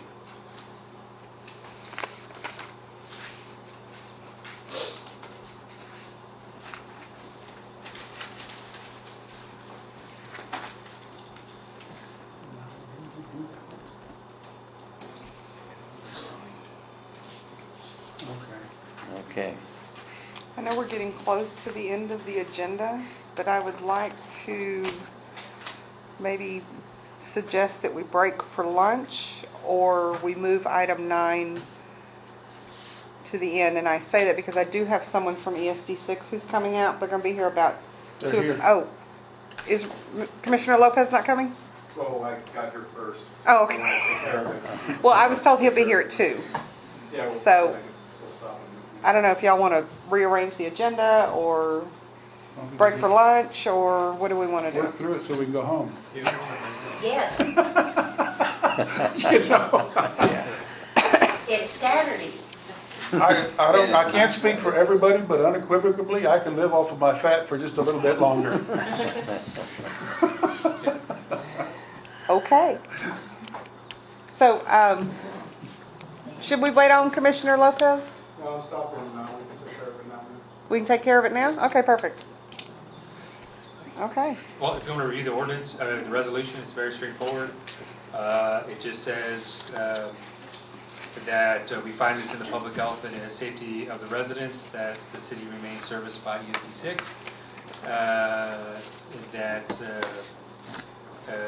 then it's resolved that, I'll just read it verbatim, the city of San Diego, Texas, the area under its extraterritorial jurisdiction, we don't have none, but in the future we may, and any area that may come under the control or regulation of the city at a future date shall participate fully in Bexar County Emergency Services District Number 6, which shall maintain responsibility for emergency response within the city.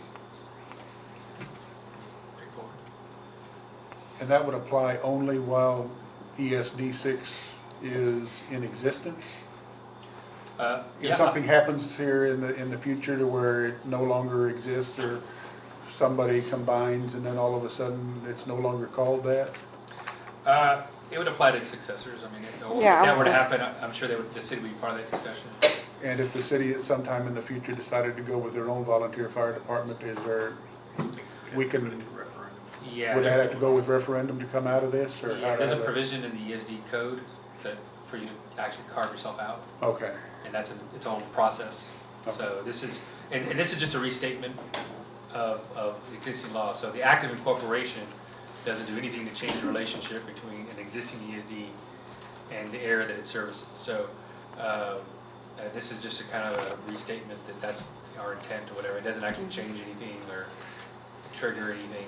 ESD is currently primary responsible for service, whether we pass this or not. Their responsibilities stay the same, but it is a good public statement that we are retaining and maybe the city's not intending to form its own fire department. Correct. And I think that was the intent of this as well, because there's some, with the annexation from San Antonio and now the city of Sandy Oaks, Yeah. for our Oh, sorry. comfort Sure. of our, and care of our Peace city. of mind. Peace of Well, mind is a there's good one. confusion, I mean- But also, to reciprocate to them as well, that yes, we're here, we want to continue that, because they're going through the same things we are as far as budgets and how do you allocate your And you're- resources. You're from the ESD 6, correct? Yes, sir, I'm actually treasurer of ESD 6. Okay. Um, Do you know if actually, there's, He's also a resident. okay, do you know if there's anything in the works to try to enhance the service out here, to go from, I know that in this area out here, ESD 6, we used to have 3 fire departments. Now we're down to 2 areas that have fire trucks there, but there's nowhere near the equipment or the personnel we used to have. Is there anything that is going to, in the works that you know of, that's going to try to enhance that in the future here? Well, as far as that, we are in discussions, we had a planning workshop last week talking about the upcoming year. However, what's throwing everything into flux is exactly the annexation of the city of San Antonio, and we're trying to get an answer out of them as far as what their responsibility is going to be, mainly for that corridor going along 37 up where Halliburton and Weatherford is. And they stake claim to that, and they haven't really said any real timetable or for sure we're going to service it or they're going to service it and where those funds are. So in the coming month, we're trying to meet with Development Services, trying to get an answer on what's going on, because we have other things we need to worry about as well. It's kind of holding everything up because it's a pretty sizable chunk of revenue. Yeah, but they wouldn't take over that service until, let's see, they started January 14, you got all of 14, 15, 16, January 17 if they annex it. No, we're in year 2 right now, the 3-year. They still haven't told us. And Right, but it runs through until the end of December next year of 16. Yeah, but that's the thing. It's so do we need to plan for not having that money or not? Sort of where we are. So in other words, right now y'all don't have any plans for adding any additional trucks or personnel? Not currently, no. Currently, This is from our monthly report from January, which is the last report that we had, as we barely met in February. Emergency personnel, the stations are manned with 4 part-time positions, 2 at Station 161 and 2 at Station 163. 161 is a station there by Southside Baptist on 1604, and 163 is on, I believe, Pleasant Road. There's also, they have 1 full-time on staff at all times at each one, so there's full-time paid personnel, and they also supplement that with reserves, volunteer reserves. At both stations, as you're aware, we're contracted with District 2 currently, and they're providing our service. In going to what you were saying about the last year, though, this is an FYI, we had the sheriff's office go in and pull everything off of their system. So as far as calls for Sandio, it's just as a percent of total volume from the date of incorporation to the 3rd of March, it was 326 calls within the city limits, which constitutes approximately 18% of call volume for that period. Which actually I thought would have been a lot higher. I thought it would have been higher too. Total calls, we only came up with 2% of the total calls since the date of incorporation through the 3rd of March. You're not talking about just fire, you're talking No, about... everything. Okay, Everything. okay. That's, they counted as, a majority of them EMS, actually. Right. But EMS, fire, false alarms, people calling in, and it's really just a smoke detector, beeping who needs a battery, Okay, things of that nature. that answered my question, thank you. You said that there's, what's the name of the person that's full-time the station that serves ours? They rotate, they assign personnel.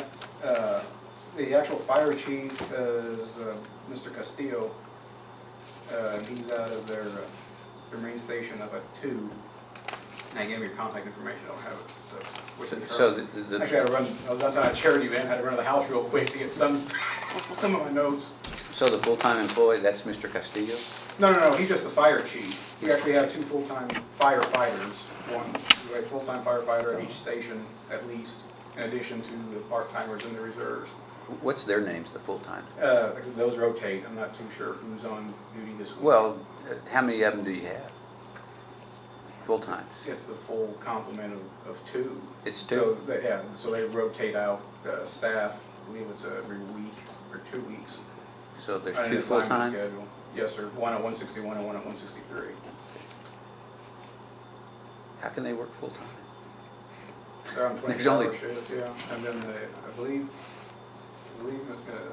Chief Castillo said they have them on the 24-hour shift and they swap out with other firefighters. We only don't just have 2, as they have to go off for time off. Well, that's why I was asking how they could work full-time. Oh, yeah, no, they have their shift, and then they rotate out with another full-time firefighter who comes in. So they're on their duty rotations, but I can have... So there's more than 2 full-time? Oh, yes, no, there's more than 2, I'm just saying, There's- that's what's allotted. They allot a slot for a full-time fire person. It may not necessarily be the same fire person for 7 days in a row, but they do a lot for one. And there's constantly one there. Under the limited annexation that San Antonio has put on all of that area to the north of us, Correct.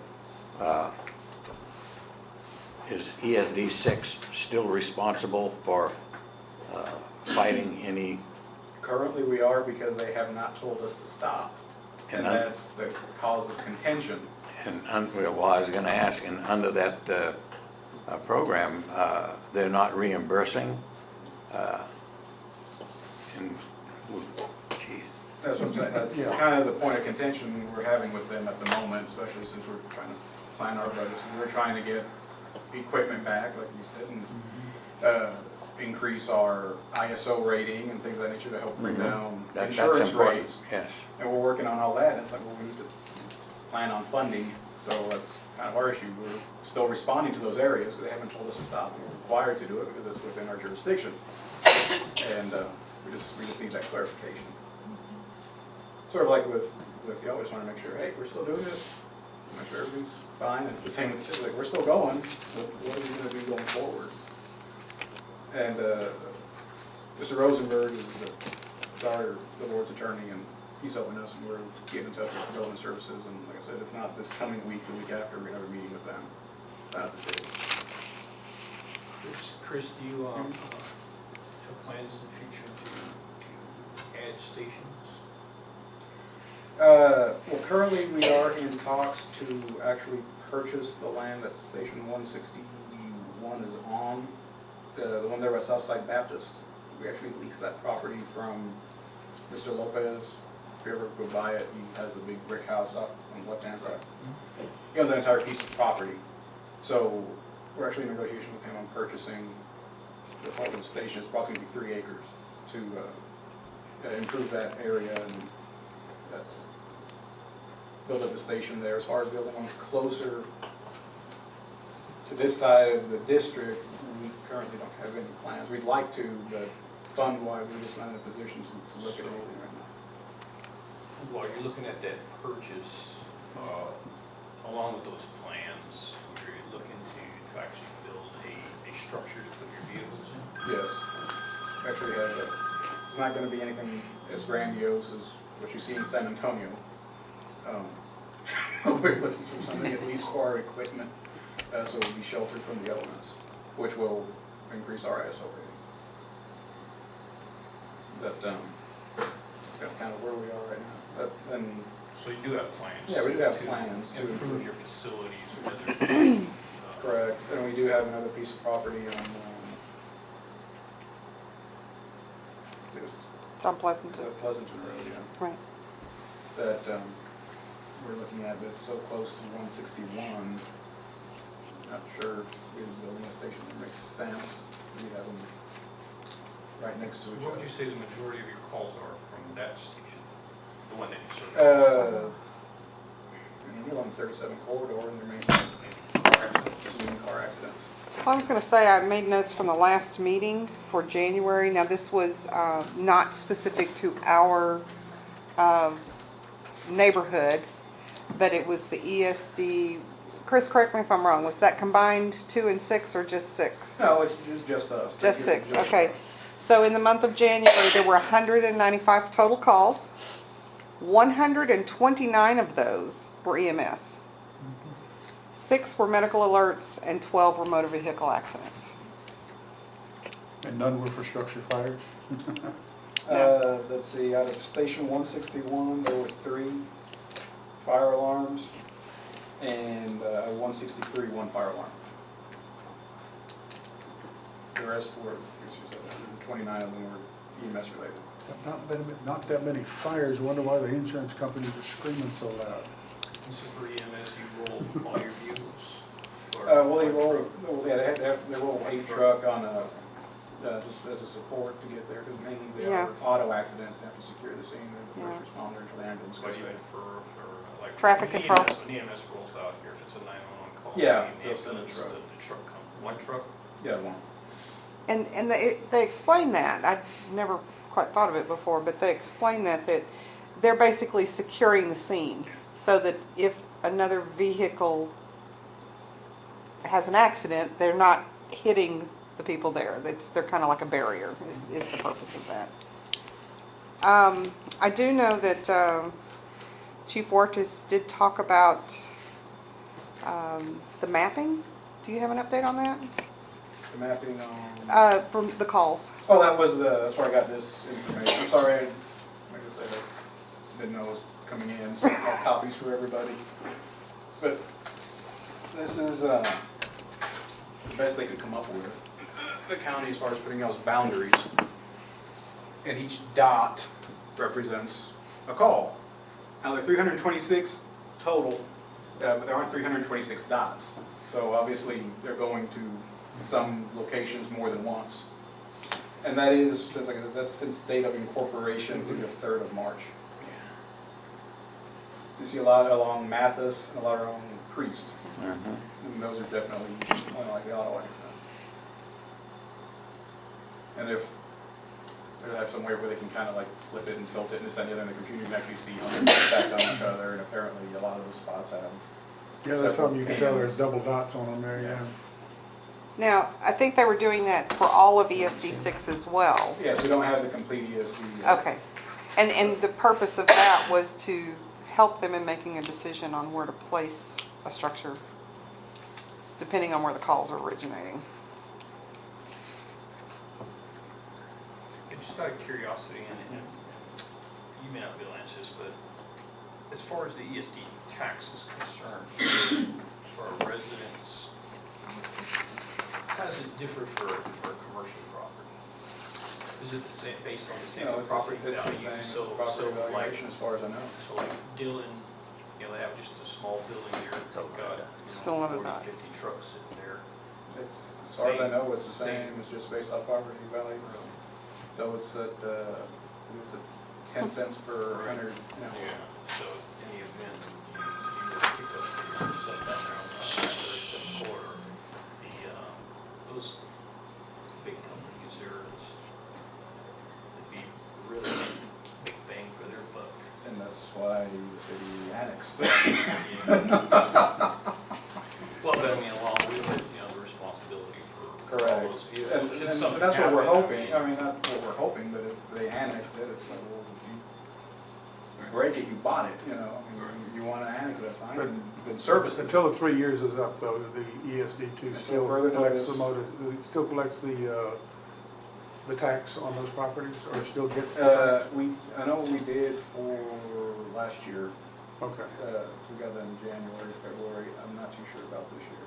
That's something I have to go through. I sure hope that they still get it. Well, that's a lot of the concern.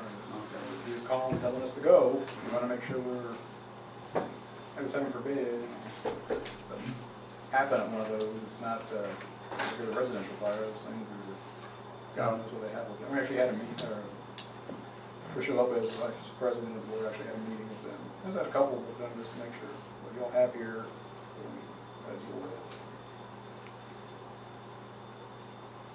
I guess we're gonna vote on accepting this now. Okay. Do we have that resolution? Yes, it's, Okay.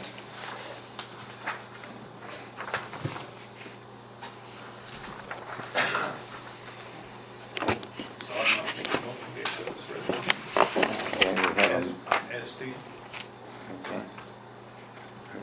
Are you making the motion? yes, just did. Would you like to make it? I will second your motion.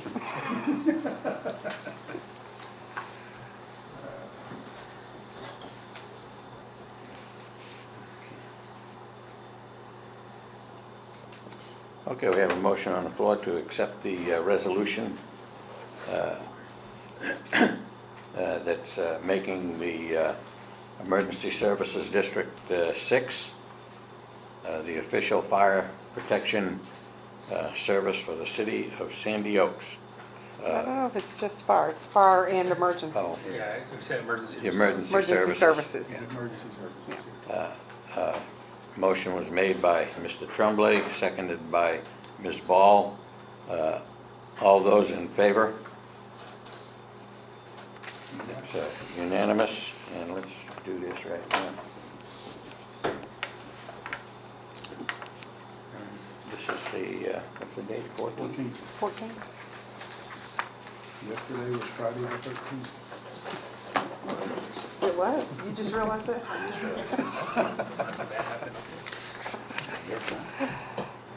Okay. Send Done this deal. back around to Ms. Thank you, Ray. sir. You're quite welcome, sir. Thank you, sir. Oh, you want this back? Chris, is this our map or? Y'all can hold on. Okay. Thank you. And I'll, if you want, I actually have that in a PDF, I can send it to y'all. Yeah. Like, Oh, okay, Yeah. sure. Oh, that'd be cool, you can put it on the website. Yeah. What kind of As long as there's restrictions no, do we Well, have for as website? long as there's no addresses, I would think.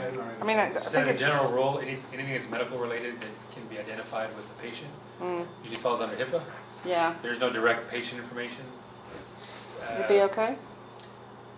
I'd be more comfortable with ESD posted. Okay. Shove that one right over. No, we hadn't. Okay. Can you? I'm not sure. See, yeah, talk to Mr. Rosenberg and Sophia and see what they say. We're almost done. This is the one we've been looking for, all meetings. This one? Yeah, the What, last number one. 10? The last Oh, one. Oh, you're funny. The item 11, approve the amended ordinance 2014-2. On that one, Mr. Mayor, when I reviewed it, I couldn't find any amendment that Thought was, we did it already. yeah. Okay, it's done. So I didn't prepare anything because I couldn't. That was the last one when we changed the time. Yeah, it was changing at the No, time. that was, I think, to put an unfinished business The unfinished on. business on. That's what we were doing on this one. Okay, I couldn't remember. That one deals with, I thought it dealt with special meetings. No. It's the procedures for creation and posting of agendas, calling regular meetings, special meetings, public hearings, workshops, yada, yada, yada. Okay, so what was the correction? That's right, it was on To add, We add unfinished business. Code. It was on 9/11. That's right, that's done, because I've got it on this agenda right here. yeah, That's right. they had special meetings. Well, Okay, again, I apologize, I couldn't remember what it was, so I didn't prepare anything. okay, that one is completed, Which one? number 11. No, we didn't. No, the amendment. No, that it's you- not. We're waiting wait a on the minute. amended, He we're, doesn't have it. he I didn't thought- bring it. I- We voted on it. Yeah, He was supposed to bring it so it could be signed off on. I brought my laptop, so this is like a 10-minute thing. If you want to take a 10-minute break, I can prepare it. You got your Or- laptop? And then we can plug, I've Yeah, got, and then you look it out on the print laptop it, and we can do do it. that. Let's do If that's it. what you want to do, or we Yeah. can do it on Thursday. Whichever you want. okay, well. Oh, we're here. We're here, let's do I guess I did it. prematurely. Yeah. Have a copy of the- Oh, that was, You're gonna go into recess for 10 minutes here? yeah. Awesome. We'll stand in recess for 10 minutes while we prepare Or 11 minutes if it takes him that our long. resolution, yes. This, And then we'll be able to go to lunch. it is wireless, but I don't know how that. Oh, okay. No, I can email it bump. It's time to plant crops. I know. They need to go on the ground. Oh, okay. That's right, I need to get the We're name. making Drop by progress. on the way I home. think so. I'll leave the gate open. Although, Okay, I don't know if you've looked over my list. There's a whole then I bunch. gotta go to the bank, I got $90 to put in, I rented the clubhouse. It's all unfinished. Oh, And I don't know if it seems to be rented quite that long. Well, that was the plan. Yeah. I know, To do it. I know. Just do We it. can always do it again. No. You know, we're here. How are you? You know, I was thinking, while we were here, we were talking about animal control and everything. I've got, on the 18th of April, I got it rented. And it's for a birthday party for kids, little kids. okay. And they're gonna bring in ponies and stuff. Oh, that's, yeah. It's done before, my granddaughter's done it. Yeah, people bring like little petting zoos in. and Little stuff. petting zoos and Yeah. stuff, and I think the adults get kicked More kick out of it than the kids do, than the yeah. kids do, yeah. Okay.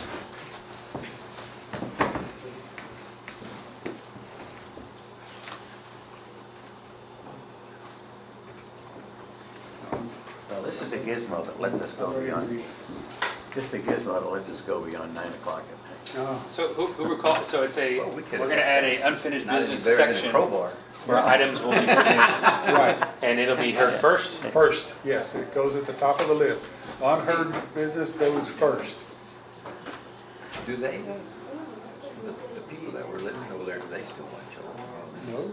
No, she, This is right after the meeting. what was that, Jamie was giving her, After the meeting, I was. Jamie. Oh, yeah, she was giving her 2 weeks notice. Now, they do have two employees that work, too many people work the yard over there. They're the ones that cut down And it is. the deals at the front entrance. Oh, they did, well, good. Yes. One, two, our business cards. They got chainsaws in there. Believe it or not, they Says whatever it says. did not work for me. But they're good hard workers, I don't care, them folks work real hard. I saw them there, I did, I opened well, thank you for getting rid of them, 'cause Yeah. they were really leaning bad. Years ago, my uncle used to work at Sort of, I'm sure you. GGL. Oh, yeah? Yes. I think you mentioned it. His name was Tex. Well, that's what What he went by, yeah. no, his real name was Tex. Oh, okay. Believe it or not, his real Well, name some was people did, yeah. Can't believe think my grandmother named him Dad. His nickname was Wahoo, or is Wahoo. Wahoo. That's what he went by. Wahoo? Uncle Wahoo. That's what his real name was. Did he go fishing a lot for me? I don't know. Oh, No. But he worked out here for a long time. Well, you know, when I hear Wahoo, that's, you know, you go 45 miles offshore and that's what you get, you know? Yeah. Okay, It's good game, good game. trying to keep it short and simple, so it says, unfinished business, each regular meeting agenda shall contain a section entitled unfinished business that will contain agenda items held over from previous regular meetings. This section shall follow the consent agenda. So we have opening, invocation, minutes, consent, and then unfinished business. And then, You're gonna do it before citizens to be Well, heard? well, I mean, it's just, yeah, citizens first, so it's just right after consent. It'll be the first action item. Now, the other issue we have is my battery just at 7%. I didn't bring my charger, so we want to get everybody back in here so we can do this before my battery dies. Nothing to plug it in with, huh? Will this one fit?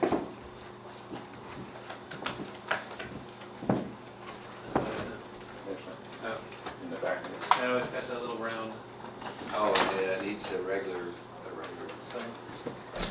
He wants everybody back in before his battery dies, so you can read it off to us.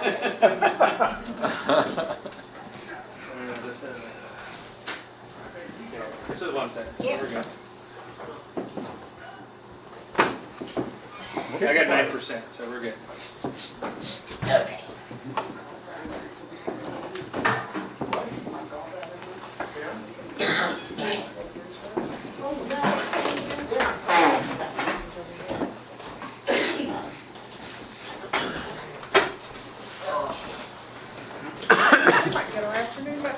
Yes, we might.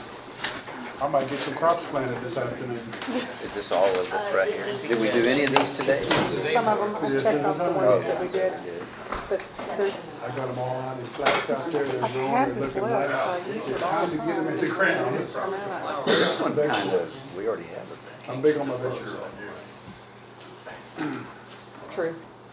But, I mean, from a minute standpoint. Oh, I see. You We're see what I'm going, saying? We'll call the meeting back to order, dealing with item 11 on the agenda, to approve the amended ordinance 2014-2 and procedures pertaining to council agendas and meetings. Okay, Mr. Mayor, again, I apologize for not being printed out, but if anyone would like to look, you can. Essentially, we created a new section. It didn't print? Oh, You want to put it on thumb drive and I'll print it? that worked. Here, pass that down to Battery, him. there we go. I just didn't want my battery to die and then we're gonna have.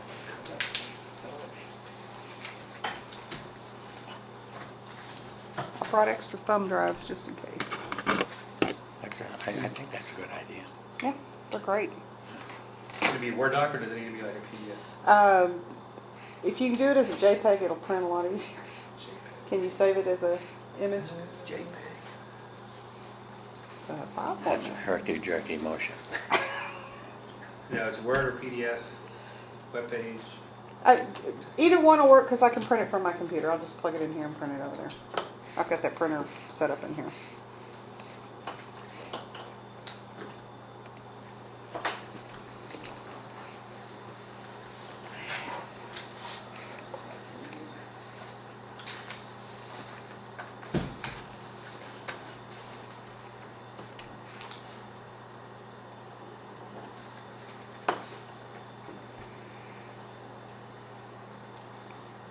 Installing the thumb drive driver for some reason. Oh my. It shouldn't take too long. Right. There it is.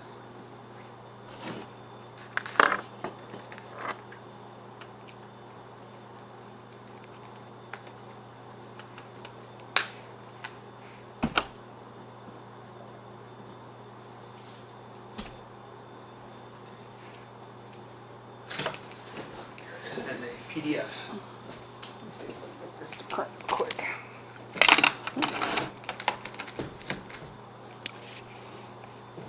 So while you're waiting for that, this ordinance talks about having a name on an item agenda, or an agenda item. If there's not a name on an agenda item, what happens? What's the legal repercussion for that? There's no legal repercussion. It's just there's just a policy that, that's what we wanted. So you That's what it is. created an ordinance that you don't have to follow? In essence, I mean, there should be an agenda, I guess what he's referring to is normally when we put an agenda item, you put who put it on the agenda, whether it was the mayor or 2 council members. For this one? I'm sorry? For this item on the agenda right now? No.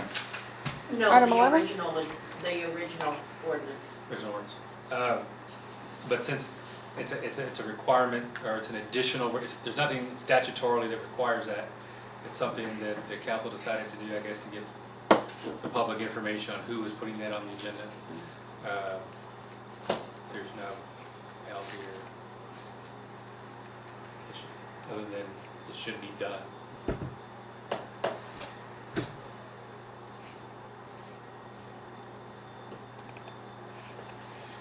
Well, it says it's printing. May have to plug in.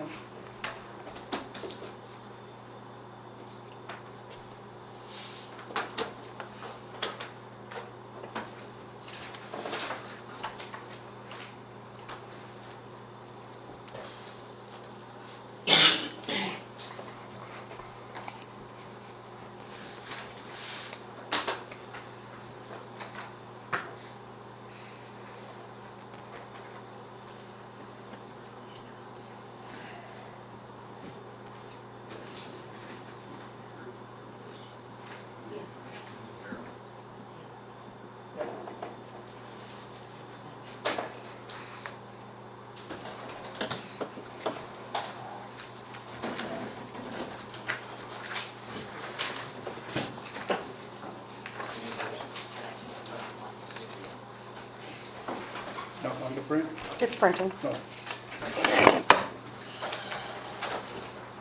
In the meantime, you can read it out to us. Okay, well, we had a section, it's section 6, it's entitled Unfinished Business.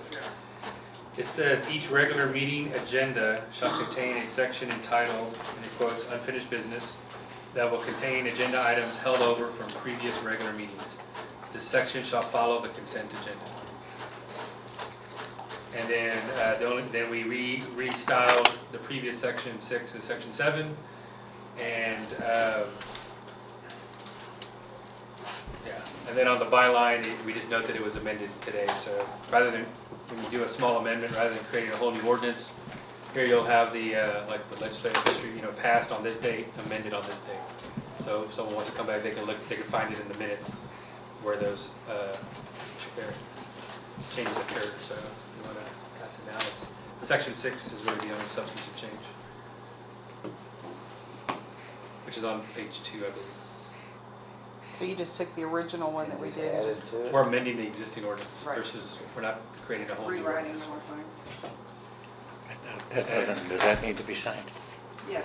Yeah, can pass. And then, We have to pass it first. right, and then pursuant to the order, it is a 2/3 vote, so it would I thought we passed it in the last meeting. It was just a matter of actually having the ordinance here to sign. Because I used it in this agenda. I don't think we signed Just it. a matter of getting it. Okay, well, that's all right. We'll sign it and now. be done then. Okay, well, if there's any ambiguity, you can always vote again and just say, approving this specific language. we have the agenda item to approve amended ordinance 2014-2, procedures pertaining to council agendas and meetings concerning think we had anything the in writing, unfinished though. business. Right. Do I hear a motion? Does he need a motion on it? Well- would just to clarify, so we're voting on this Okay. very specific language. Well, we So- did. No, I'm looking back at our notes from February 12th.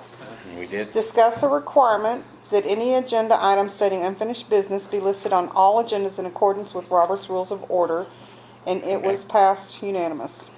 Okay? We just needed the document. I Okay. understand, but this deals with agendas, and if people challenge actions because of an agenda policy, again, we're all here, everyone's in agreement. I It's would not just gonna have hurt. you vote this, and we I vote on make a this very motion that specific we language. accept the amended Yeah. motion for And now there's no question. 2014-2. We're adopting As that. written. That, this very specific language, because sometimes you can. Do we have a second to that motion? I'll second that. Mr. Ortega. Oh, sorry. Okay. You give it to Mr. Ortega. Okay, all those in favor? You got unanimous. Unanimous? Okay, thank you very much. Well, I'd like to make a motion that we I'll adjourn. second that one. That was the last This one is item. yours, right? Hey, we have Yes, a, this is my stuff. Mickey, you, Yes.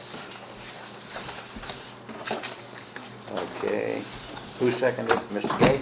Yes. Okay, unanimous. Okay. Very good, sportsman. Okay, and this got to be signed by Art? Yeah, and Charlotte, once you get all the signed documents, send them to me so I can get them on the website, Found one of please. the two that you. Doug, could you hand this to Art, please? Yep. Thank you. This meeting is now closed.